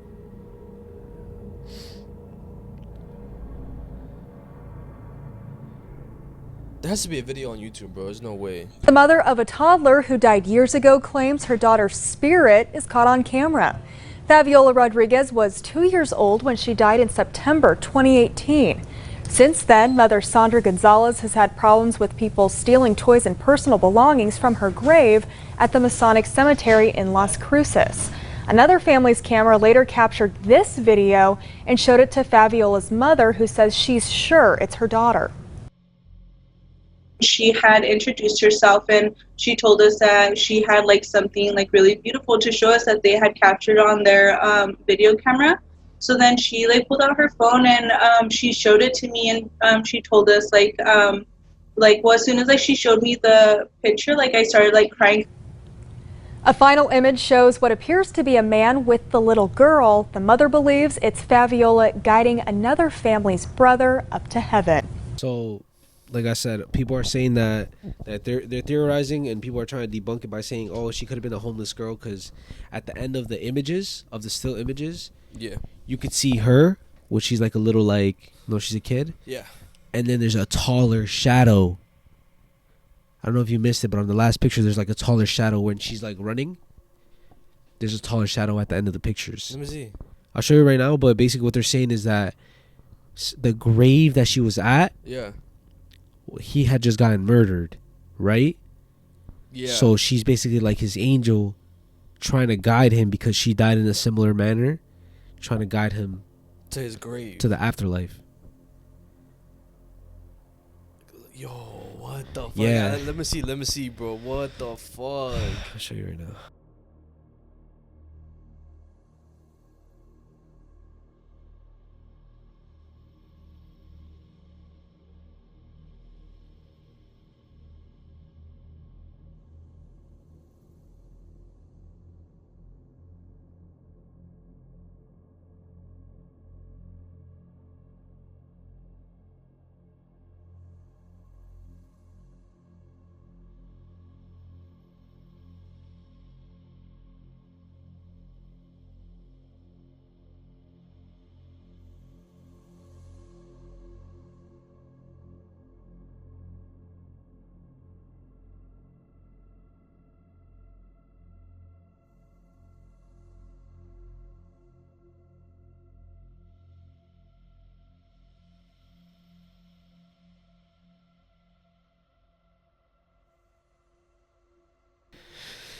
So what do you think? Do you think it's a ghost? Do you think it's like a homeless person? I think it's a ghost. You think it's a ghost? I think it's a ghost. I mean, again, it could be a possibility that the girl was some homeless little girl, or like she was kidnapped or something. She was running away from somebody, but I think it's just too. I mean, the fact that they died in a kind of similar manner, I think it's just too coincidental not to be like something paranormal. And again, why would a little girl go to like a cemetery by herself, just looking at a gravesite like that? Let us know what you guys think in the comments. Whether you guys think it's a ghost, or if y'all think it's an actual person who just so happened to be there at that time. But yo, honestly, like when I saw that shit, because if it's actually a ghost, I feel like that's one of the most like convincing pieces of evidence that, you know, obviously ghosts, spirits can be very, very real. And that's like the highest definition pictures that I have ever seen of a ghost. Yeah. You know what I'm saying? Usually they're like shit quality. You can't really make out like a picture. It's more like a shadow or like a figure. But this is straight up a little girl, bro. Yeah, of course. So I feel like makes it even crazier. I don't know if you said it already, but why did people theorize that it was some actual homeless girl? Oh, so they were saying that because of the guy that was the other shadow. Okay. Or maybe that was like a family that was homeless and they so happened to be in the cemetery, because who's going to be in the cemetery in the middle of the night? And homeless people are sometimes known for being there because of that reason, because they know that they're not going to get caught. It's easy to get into it. You know, it's a big ass place. Yeah. So that's why they think it's a homeless person. And also the fact that she went to that grave which I believe had candles. Yeah. So she could have gotten curious to see what it was, to see like the candles and stuff, because she was a kid. That could also like be a possibility. It like makes sense too, right? Yeah, yeah. So it's like it's up to like whatever you really believe. But the fact that the mom is kind of like saying that that's my daughter that died. Yeah, like, oh, she really recognizes her. Like, that's literally the same build as my daughter. Yeah. It's like sorry for interrupting. No, yeah. But it's like if I saw like a figure of Julia, like I would be like, yeah, like that's her. That's Julia. But also you could argue with because there's some cases where a parent, they just can't live with the fact that their daughter or their child is gone. Yeah. So any little thing like that, it just makes them hopeful and believe that it's damn, their child, because I guess it gives them like a kind of comfort. Like they're like their way of coping with it. Yeah. That could be very. That But could be too. yeah. But again, you guys let me know what you guys think. I already had put the picture that he's talking about, that he's referencing in the video. So You're gonna see it. You're gonna see it when you edit it. Yeah. So the next thing I'm gonna talk about, I had talked about it in the last episode briefly though. You just like mentioned it, brought it up. So remember when I talked about that lady who she got arrested for trying to smuggle kids from Haiti to the Dominican Republic? Okay, yeah. So I looked more into that story, and shout out to the people that were commenting, to look more into this, for me to look more into the story, and like they basically explained some parts. So this girl, or this woman at least, her name was Laura Silsby, and she was part of like this organization that helped save kids. And during this time, whenever she went to Haiti, there was a massive earthquake that hit Haiti that left a lot of families homeless. There was a lot of kids that lost their parents and stuff like that. So what she did in this group, they went to Haiti. They basically rescued these kids, but it turned out that the kids that they were rescuing weren't actually orphans. They were just like people with actual families that they were just taking away. They were just taking random kids on the street. Exactly, that had actual families. So they got caught for that. She got arrested, and I believe other people got arrested too. I believe she's free now. But what the fuck? How? You're gonna see, bro. And it's just crazy how like people like this work for like you would never think that these kind of people still have jobs nowadays. Now that woman had some type of ties with the Clintons during that time, right? like Hillary Clinton, Bill Okay. Clinton, all that stuff, right? She ended up changing her name to Laura Gaylor. And when you search up this name, Laura Gaylor, she's part of the people that run Amber Alert.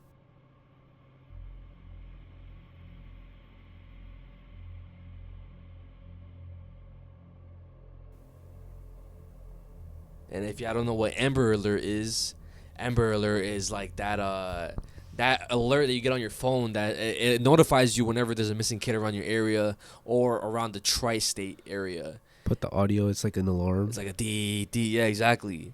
So she's working still to this day in that for Amber Alert. Exactly. And then the weird thing about Amber Alert too is like, so I looked up I searched up on Google how common is it for kids to get rescued from Amber Alert, and how many kids go missing every year. So it's estimated that around 400,000 to 800,000 kids go missing a year. Damn. And only about 1,300 kids are found from Amber Alert. It's kind of like a shitty ass statistic if you think about it. That's like I don't know the math to that shit, but it's like a small ass percentage. And if you also think about it, when was the last time you heard of Amber Alert? We should be kind of hearing one every day.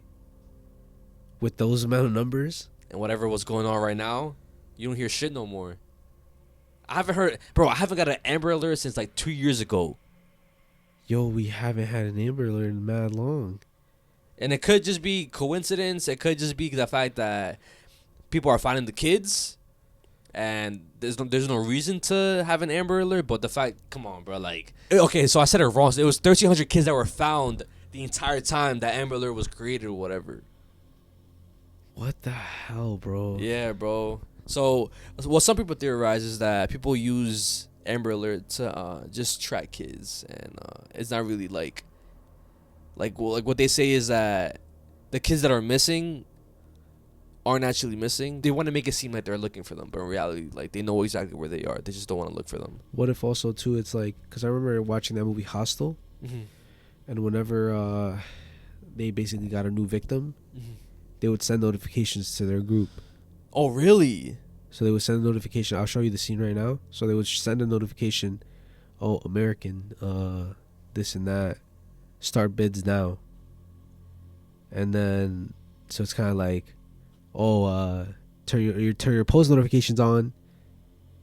You got a notification of a new kid that's missing, a new kid that's available. What the fuck, bro? Maybe, I don't know. That's just a theory. Of course, yeah, but all right, let me see the scene. That's fucked. Oh, those are the victims? Yeah.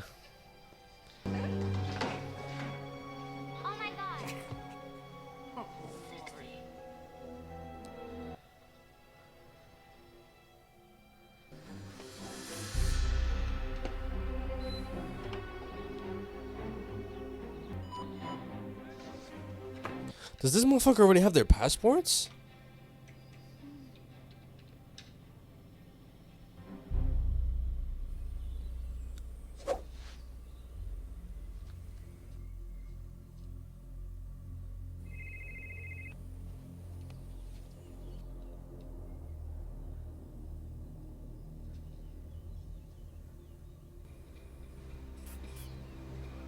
This is so weird, bro.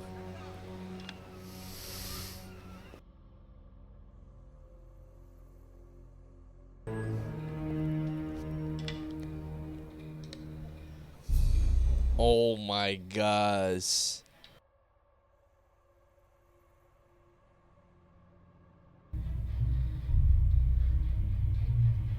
They're dead ass bidding for this girl.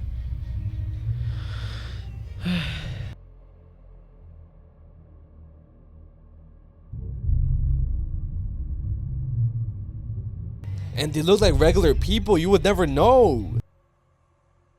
Oh my gosh.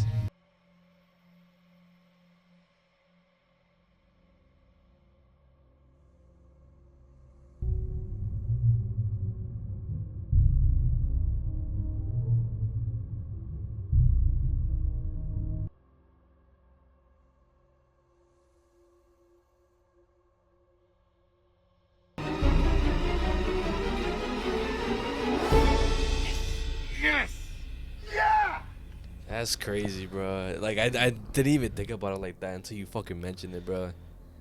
That literally just like gave me fucking chills, bro. That's crazy, right? It's all a fucking conspiracy. It's a theory. That's all I gotta I say. don't even know if we should put this in the fucking podcast, but a dark fact and shit, right? So like recently I've been getting a lot of like random spam calls. Oh, I hate spam calls. And sometimes they're like actual numbers. Sometimes they're like weird ass numbers. Sometimes it's no caller ID. Yeah.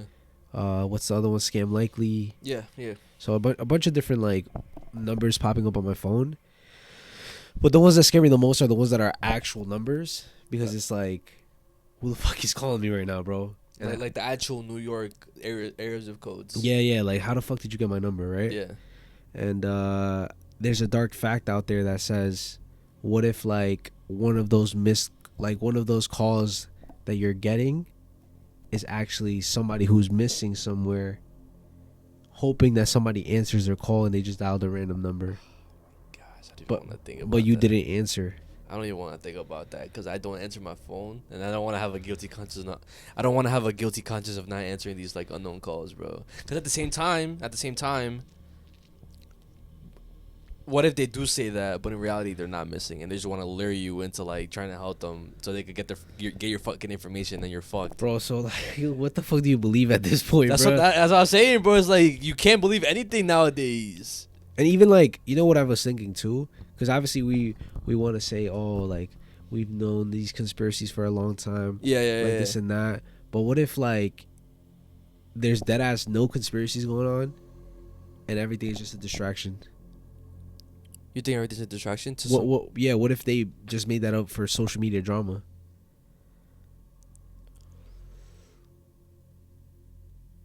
Because this is what we're talking about. It's like, that's what I was thinking too. Like they know that these channels are getting a lot of like attention from just speaking about these things. Yeah.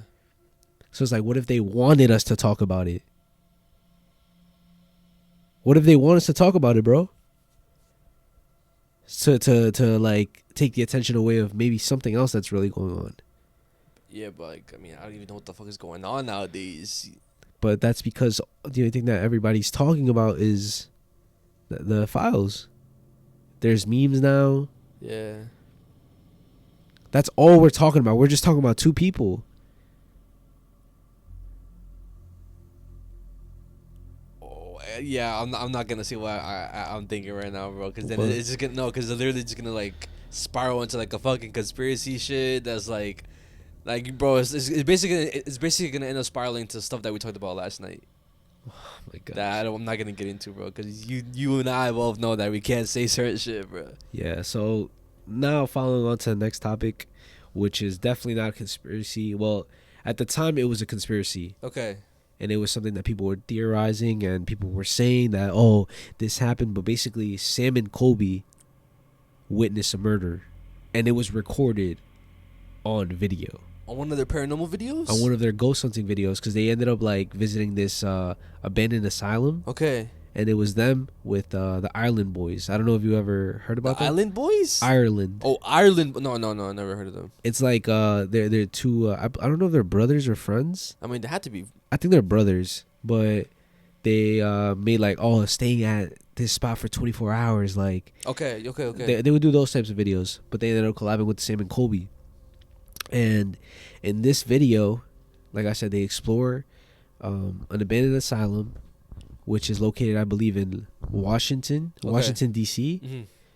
In that area, basically, right? If I'm not wrong, I believe they say it in the video, but this ties in to an actual case. And at the time, nobody knew, and it wasn't like fully confirmed.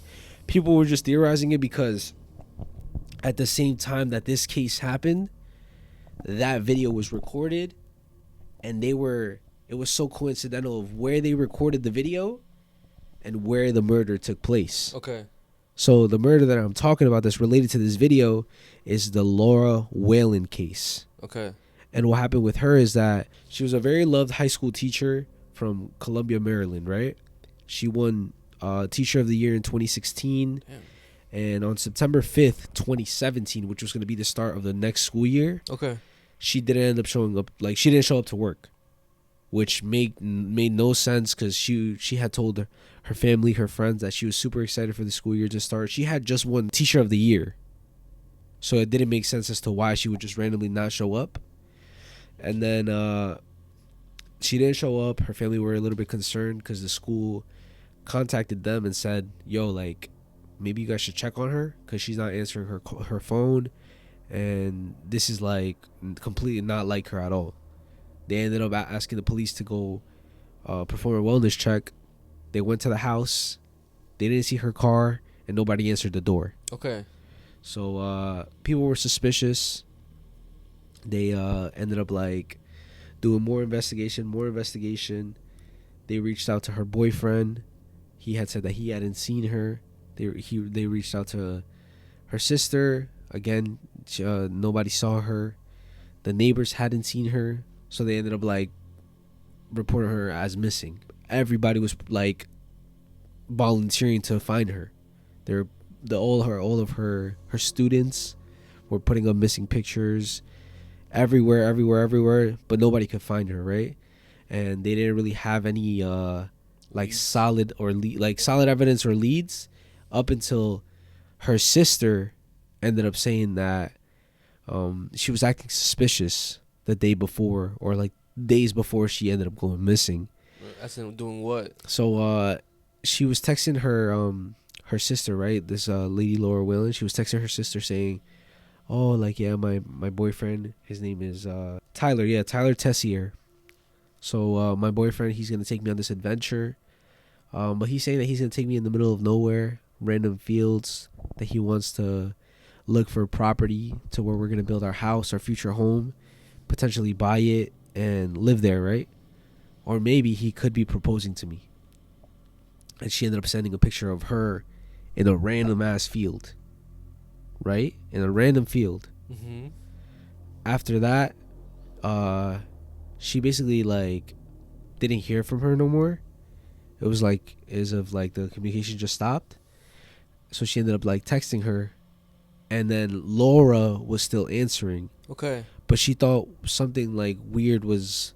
So in one of her one of the responses of Laura, she's like, saying like, yeah, like I decided to leave everything behind, and it has to do with my ex-boyfriend Antoine. Okay. And bro, keep in mind she was with that ex-boyfriend for a very long time, and the way it was spelled on the text was Antwon. Oh, it was spelled wrong. It was spelled wrong. The way it's supposed to be spelled is Antoine. She was like, whoa, like, what is this, right?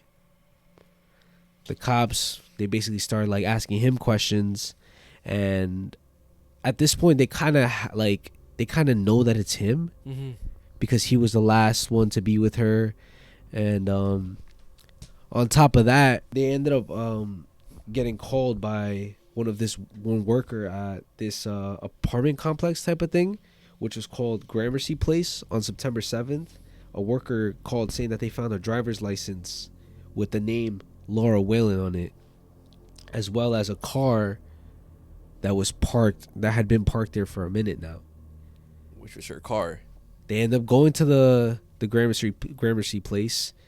They see that it's her license plate, it's her car, and it's her. The license, like the driver's license, it's Laura Whalen. Mm-hmm. That's when they start asking the boyfriend, like, so what happened? Like, where were you, or what was the whole situation, right? He ends up giving 3 different stories. The first one was that they were together. Yes, they were together that day, but then out of nowhere she ended up getting really upset, told him, give me the key to the house, I don't want you here no more. And that's the last time he saw her. Mm-hmm. Another one was that they got kidnapped together, and that's how the car ended up being there. And then the last one was that they had just broken up or something like that. But he ended up exactly. It doesn't fucking make sense, bro. Like, you're giving 3 different stories. Yeah. And none of them correlate to what the fuck is going on, right? They end up like tracking his phone, and he keeps doing these trips. Like, he took like 10 trips to the same location. The same location in the middle of fucking nowhere. And it's near this butcher house, but it's very, very like far to where the actual main butcher house is. It's like an open ass field. I'm gonna show you like the coordinates and stuff. It's literally like in the middle of nowhere. Okay. They go to the location because he, like I said, he has gone there like 10 times in the past few like days.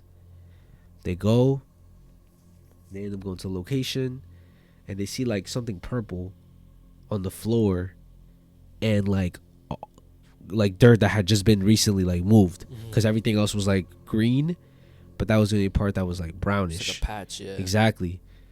They end up like uncovering it, and then that's when they found her body, Laura Williams' body, with a shot in the back of her head.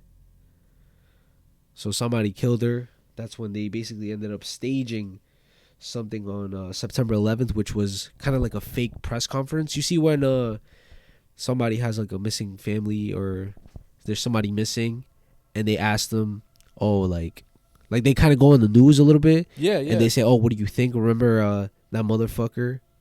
What's his name? Who? The fucking asshole who fucking killed his family and put them in the oil tanks. What the fuck was his name? Oh, I don't even know his name. See, but every fucking murder, or like Chris Watts. Chris Watts. You see how like they asked him to like, oh, on live TV, oh, anywhere you are, come back to me, like I miss you. And that's the same shit this motherfucker said, Tyler Tessier. He's like, well, if anybody has her, like I want you guys to bring her safe. We just need you back. But they ended up arresting him, and now I'm gonna show you the video. That's what ties Sam and Colby to this murder. Okay.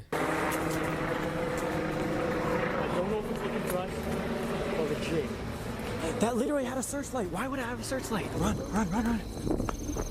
Guys. Colby. Go. Tripwire. Oh, tripwire. Oh. Dude, is what we were looking for. You're back on the path. Real talk though, if someone knew we were in there, wouldn't they look at the end of the trail? So whenever we get close to the end of the trail, turn off all lights and sneak past. We're going through here as fast as possible. Jesus. Oh my God. What the? Did you get that? Yeah, I got that. Somebody is screaming. Someone's screaming bloody murder. Let's get out of here faster. Come on, guys. How is that? Dude, that scares the... Guys, what the f... Do you hear that? Yeah. Get out of here! Go! Guys, run! Oh, nah. You hear it? Yeah, of course. Wait, shh. Listen. Bro. Somebody's legit crying for help right now. You gotta go help. You have to go, Colby. Run! Lights off. What is going on? We're almost to the non-trespassing point. Get close. Everyone stop. Let's take it slow. Okay, shh. Get down. Get down.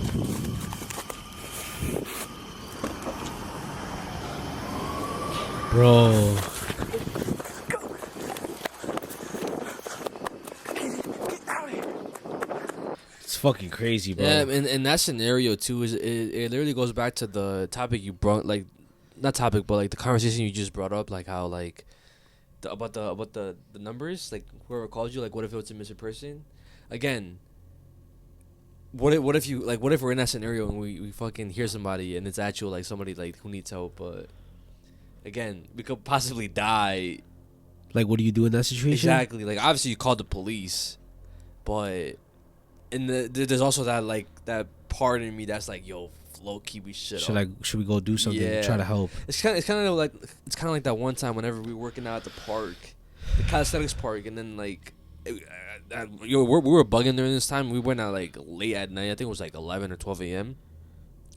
And then we heard screams. I don't know if you remember. Yeah, I do. Yeah, it was fucking weird. And then it was like, yo, what the fuck is that? Should like we do something? Should we say something or whatever? Should we scream back? But it was like 3 screams. I think we ended up like we did, bro.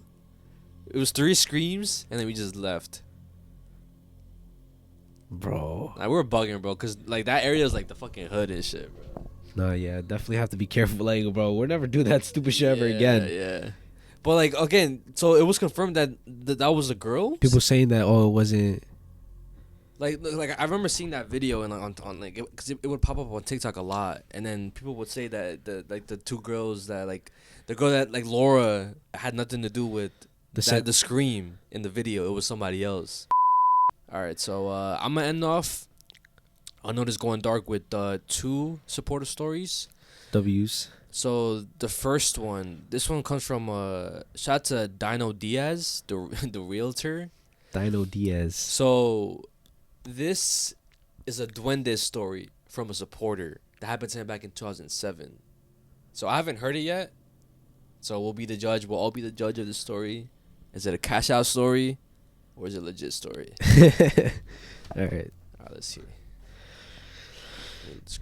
Somebody was like, "What episode is the cash out story on?" Because they wanted to like rewatch it. I think someone commented back. I also memorized it. It's episode 151. Hey, brother. So here's the story. It's really 4 parts, so I'm going to try to make it quick, but I want to give you all the details too. So this was in North Carolina. We lived at in a cul-de-sac at the end of the road, and it's kind of like a hill that goes down to get to the cul-de-sac. So, and there's probably like 40 or 50 acres of woods, like right by our houses. So damn. Part 1, we moved there, and So there's like scary. a guy that we know from school. This was in 07, so I think I was like 13. And he's like, hey guys, I want to show you guys these woods. There's something really cool in there. So we go hang out in these woods, and he shows us this cave. So like imagine like the typical like Disney book cave. Yeah. This is like the closest thing I've ever seen to that. Like some Alice in Wonderland type shit. Yeah. So nothing happens that day. We're just hanging out. And as far as I can remember, I want to say like within maybe that same week, I decided to go back into those woods by myself. Just because I'm bored and I like exploring and stuff. Pause it. Oh my gosh, bro. I'm not gonna lie, bro. Like, I don't know what it is, what your ethnicity is. What do you like? Let's see right now.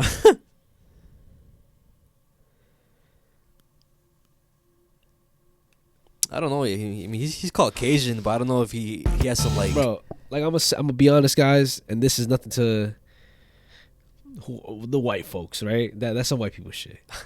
And again, it's not like offensive. Y'all just some crazy motherfuckers that I feel like y'all not fucking scared or some shit. Because if that was me, fuck that. Yeah, of course. Who the fuck goes into the woods by themselves because they're bored, bro? Hey, man. Nah, but low key, that's not even just some white people shit. What is that? Because we interviewed somebody, and they were like, "Oh, this generation nowadays is too pussy, basically, to do anything scary." You are right. She said that. Yeah, you're right. So maybe it's not just some white people shit. It's like people who are just not pussy, I guess. Yeah. I go back there. I don't go to the cave, but I get this gut feeling like something, I don't want to say sinister, but my gut feeling was telling me like something's wrong. So you need to get out of these woods. So I basically just run out of there. Part 3, this was probably maybe a few days after that. This was back in the day where you had like the cordless house phones. So I'm skateboarding up and down my driveway, and I'm on the phone with the girl I was dating, and like I hear something, I hear a noise. So I look up, and this is probably like 30 or 40 yards away. I see like a silhouette, so I can see the shape of it, but I can't see like any details of it. So it's just like this black shape. But it's this thing, it looks maybe like it's maybe 3 feet tall at most, but it's really, really bulky. So it's like Arnold Schwarzenegger in his prime if he was like 3 feet tall. So it wasn't like the Duende, kind of things that I see normally, like they just look small and like kind of skinny. It was just this like bulky thing. But the detail I remember the most is when it's walking, you can hear chains dragging. Whoa. So I look at it for a second, and it's just walking towards me. It's maybe walking like, 2 miles an hour, like it's walking really slow, but it's walking straight towards me. So I'm just kind of standing there looking at it, and then I kind of get that feeling again. I don't think he's Caucasian. He has to have some type of Hispanic, the way he said duende, bro. I forgot that he even like talked about the yeah. Shout out to yeah. I get that same feeling that I had when I was in the woods. So I kind of freak out, to be honest with you. I don't even think I say bye. I might just hang up the phone. I skateboard up my driveway as quick as possible, and I run inside, and my mom's like, "What's going on, dude? Like, you look like you saw a ghost or something." So my aunt and my cousins live directly across the street, and you know how Mexicans are, bro. Like my mom calls her immediately and like gives her the chisme. Yo, Dino, hold on. Yo, Dino, bro. I'm sorry for calling you Caucasian, bro. That's on me, bro. I'll take that. Cancel me, bro. And bro, that's what I get for talking shit. That's what I get for talking shit. That's not even It's us, bro. We're dumbasses. Let me put it back a little bit right there. What's going on, dude? Like, you look like you saw a ghost or something. So my aunt and my cousins live directly across the street, and you know how Mexicans are, bro. Like my mom calls her immediately and like gives her the chisme. So then my aunt and my cousin come over right away, and they're like, ooh, like putting their hands up in my face, like trying to like be, spooky or whatever, just picking on me, really. So then I'm telling my aunt about it, and my aunt, she's from Veracruz, and like I've heard her talk about like my uncle would always tell scary stories about El Rancho, and my aunt would, say stuff. And I don't really believe in that kind of stuff, to be honest with you. But, she's asking me about it, and I'm like, yeah, like all I heard was chains dragging on the street when it was walking. And as soon as I say that, bro, she just kind of like her facial expression, it goes stone cold. And she gets really serious, and like she 100-yard stare. Looks a little scared. And she's like, basically saying it was a duende. So, like I said, that was probably in 2007. Now, fast forward to, I think, like 2 years ago. Because I live in North Dakota now, but I go down to North Carolina to spend like Christmas and 4th of July and stuff with my family. And bro, I've only told this story to like 10 people. So we're at my Tia's New Year's party, the same one that I was telling you about a minute ago. And my little cousins, they're probably like 8-9 years younger than I am. One of them had her friend, and her friend had her boyfriend there. It turns out, like, and this is before I even told this story, they were telling me that her boyfriend lived on the same street as us. But, like I said, they're like 10 years younger than I am. So he was like a kid. So, and I'm drinking a little bit because it's New Year's. And I start telling this story to like a group of 10 people. And that dude that lived up the street when he was little, he was there. And I'm telling this story, and his girlfriend, her mouth drops, and she's looking at him, and he's looking at me like just fully engrossed in this story. And then he starts looking at her, and he's like, I told you. And I'm like, what'd you tell her? And it was either they saw something similar like on his front porch, or they saw something on the Ring camera that was similar. But whenever I was describing the duende or whatever it was, he basically said like that's the exact same thing that I saw, like height wise, like how bulky he was and stuff like that. So like I said, bro, I don't really believe in stuff like that, but that's the only thing that makes me kind of question, if it's real or not. Yeah, that ain't no cash out story, bro. I was just gonna say that ain't no cash out story, bro. What I was thinking is I thought he was gonna say I saw something again. That's when I was gonna say, yo, this might be a cash out story, but Nah, and I mean the way he was telling the story in the beginning, also, it did not sound like a cashed out story. He was not stuttering his words. He was saying actual full sentences. And the fact that somebody else saw the same thing that he saw is crazy. And I don't know how you don't believe in shit like that. Even after that experience, bro. Like, come on, bro. I mean, I'm not coming at you, but I'm just saying. Like, I will fucking like shit my pants if I saw that shit, bro. Like, imagine seeing a duende. Like, what do you even do at that point? Okay, so and then the last supporter story comes from Anaya on Instagram. Shout out to you. And she says she supports the podcast. He's a huge fan. Loves us. Naya. Oh, and shout out to, what's his name? It says Dino. Dino Diaz, right? Dino Diaz, yeah. Shout out the Dino, realtor. Shout out Dino Diaz and shout out Aaliyah? Anya. Shout out Anya.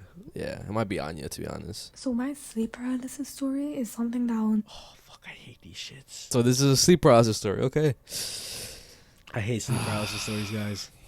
Never ever forget. The first one especially.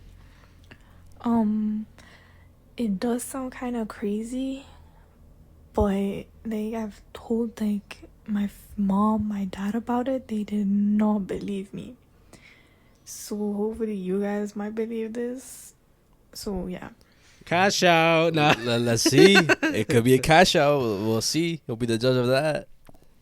I was asleep, woke up, couldn't move, couldn't say anything, was sweating like so much. And then all of a sudden my head forcefully turned to the right.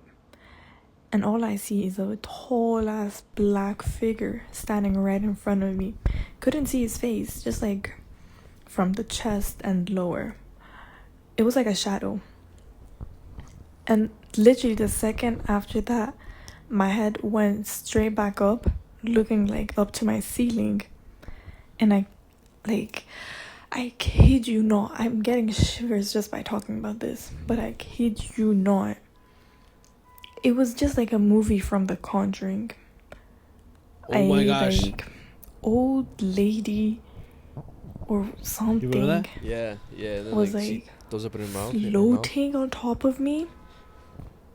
She had her face covered. But like, I don't know how, but like her hair was like flying all over the place. She was just levitating right in front of me. I was just looking at her. Couldn't see her face. She was hiding her face.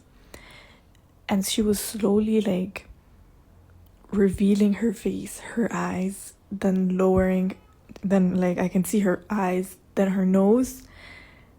And the second she was about to like show me like her whole face, that's when I woke up. And after that, I did not sleep at all. Like, what the fuck? I think it was like 3 or 4 in the morning. I just ended up like staying up the rest of the night, couldn't sleep. Like, I was just so traumatized. That was the first time. Second time wasn't that big of a deal, but still like got me scared shitless. Woke up, just saw a black figure standing, and yeah. And after that, we moved countries completely, came to like my home country now.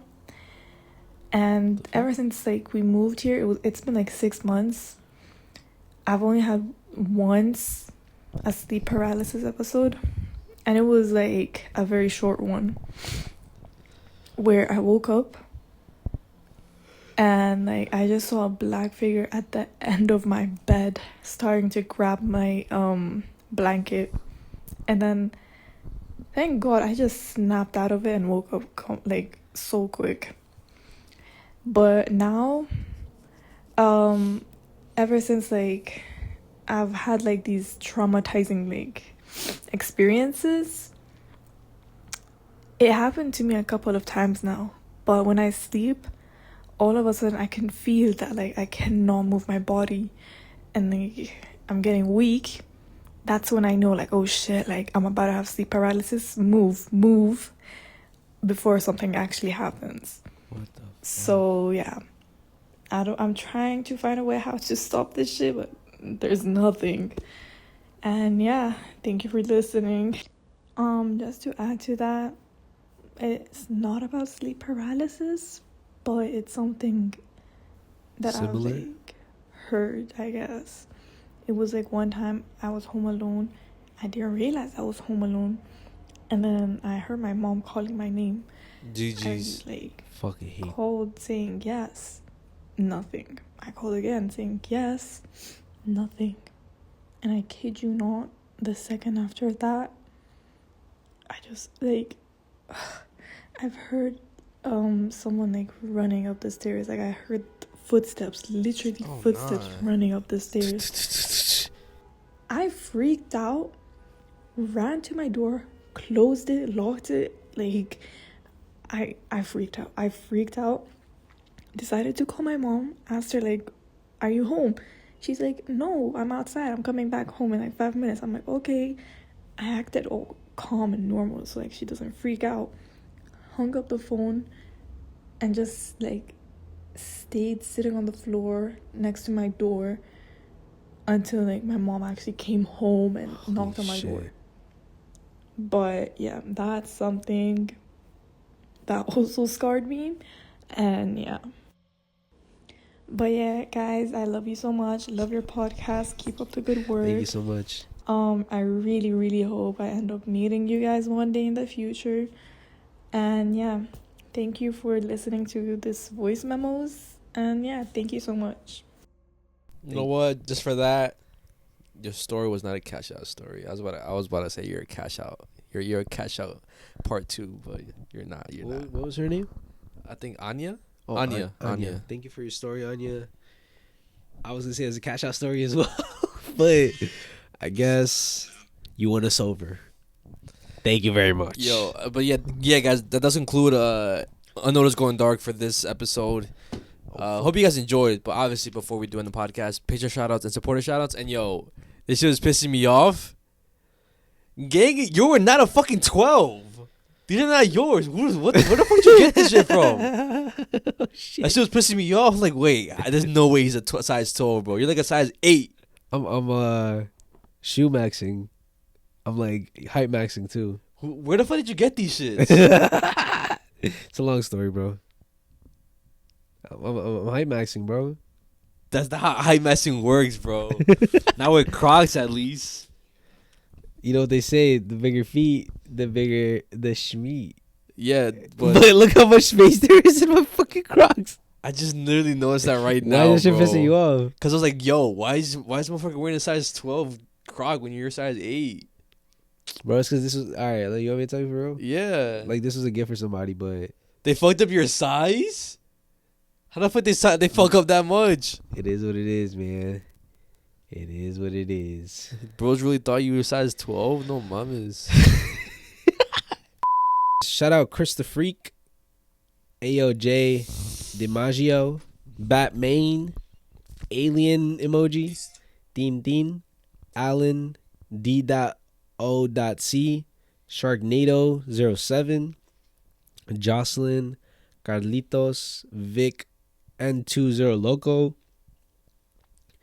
Mari Fur 03, La Toxica, Santiago the Certified Torta Pounder, Frank, Nosabo Kid 006, Ricardo's Good Boy 1, Nadeli Loves Mezziah, Zin Rim, Mezziah Fine as Pho, Monica Limon, Monkey D. Luffy, That Mom Mimi, Jasmine T, Benito Camelo, Melissa.co, Zeus the Sparky, Carrie Reyes, Jason Garcia, Raymond Navarro, Roxana Segura, Grace Perez, Ricardo I Could Be Your Papi, Kevin Banks, Misery That Daddy, Yair Torres, Mezziah Got That Gat, Yovi Santiago, 88 Falling, Arnulfo Mendez, Gustavo, Mando Beltran, Tengo Sueño,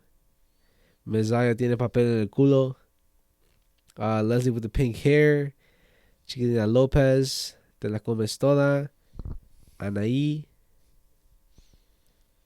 Ricardo's Actually Nuts, What the hell? What?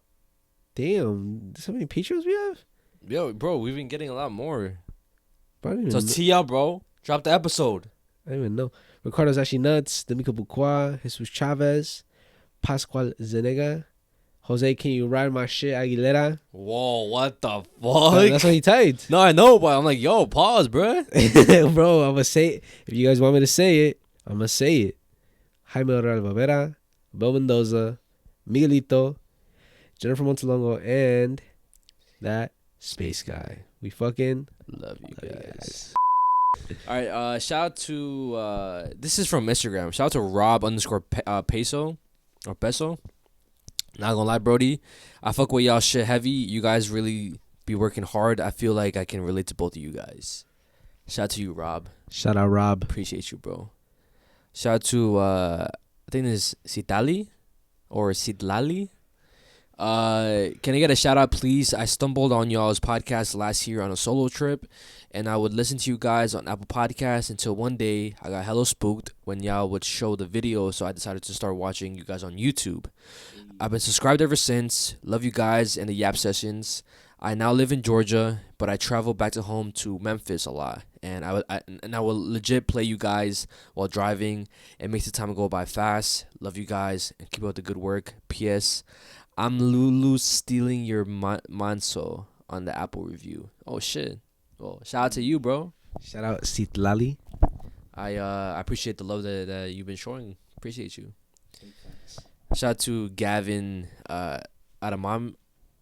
Gavin Adam 24T or T4T. Yo, my favorite green gangy. Appreciate you, bro. Gay Adam, gay. Shout out to Taco for you, the best notification. Appreciate you, Taco. Taco for me. Shout out to John Rodríguez 7079. Let's go 3-hour video. Yes, sir. I love your videos, clown boys. Keep the work going, and I love your podcast, man. Appreciate you, John. Shout out to you. Let us know if we should do more 3-hour long episodes. Please no. No. Yeah, I wouldn't mind it, bro.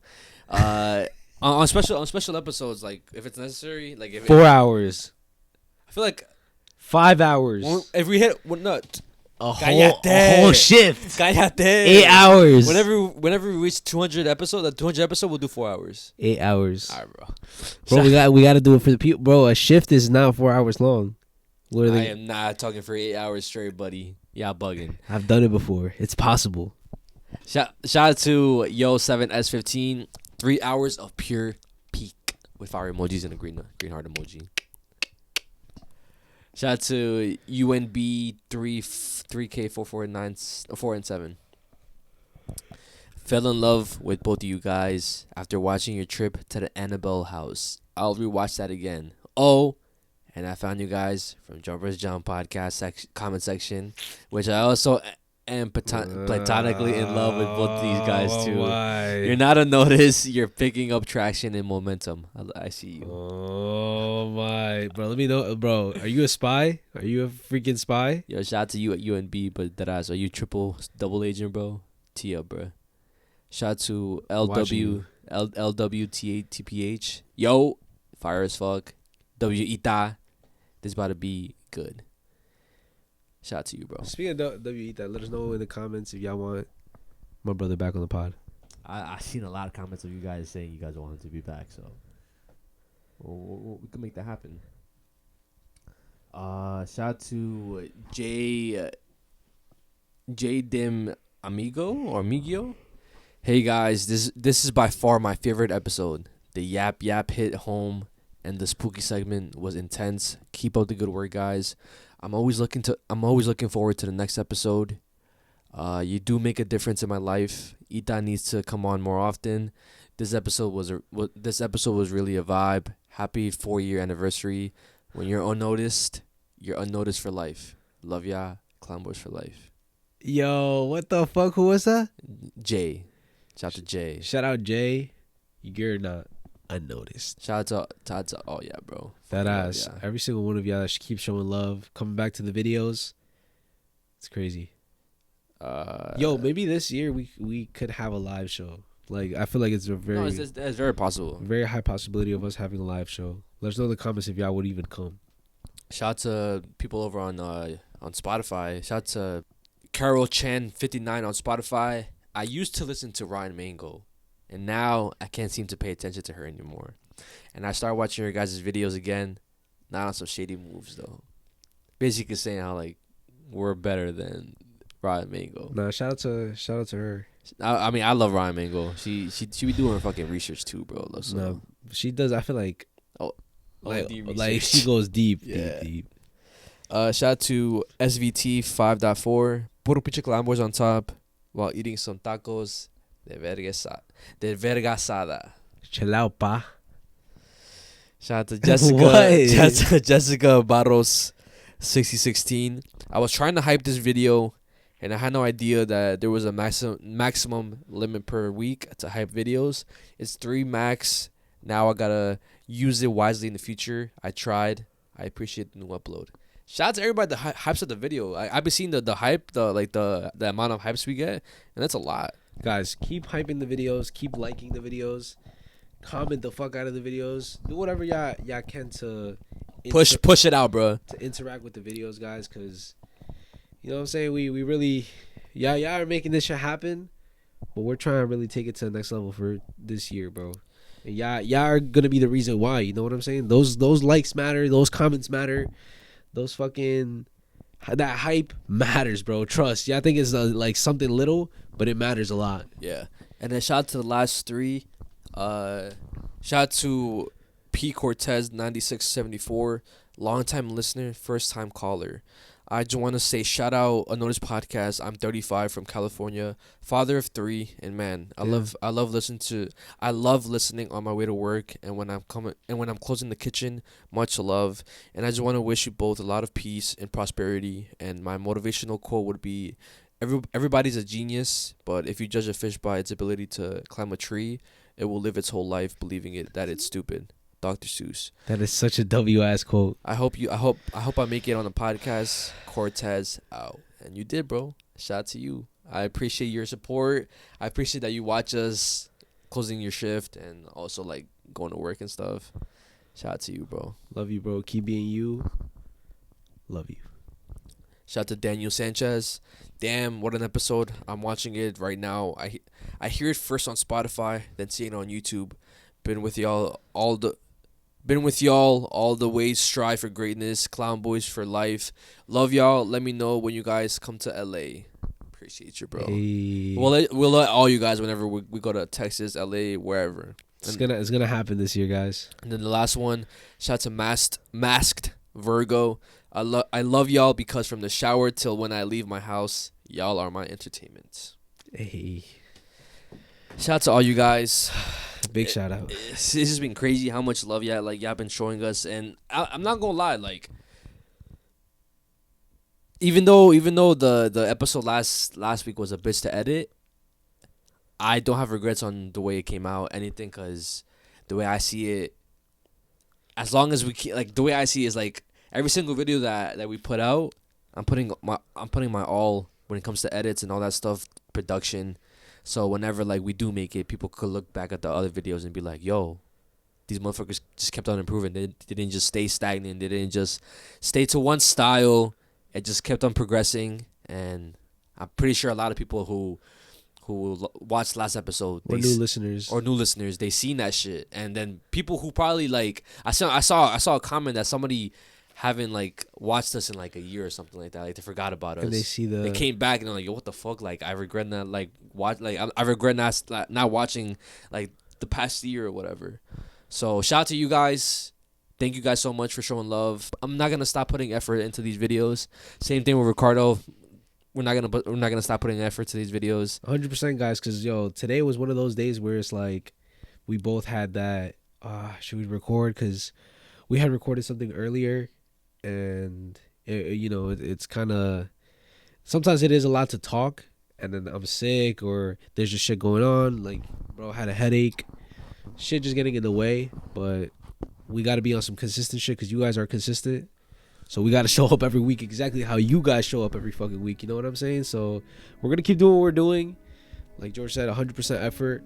We've been on a roll, and we got to keep this momentum going because a lot of the times we catch the momentum and we stop and we fucking fumble it like idiots. Yeah, it happens every single time, but hopefully nothing like that happens this time. And yeah, to the moon. With that being said, guys, this has been your host George, aka Mezziah. It's been your host Ricardo, aka Ricardo. And do not let this podcast go. Nice. Puro pinche clown, boy.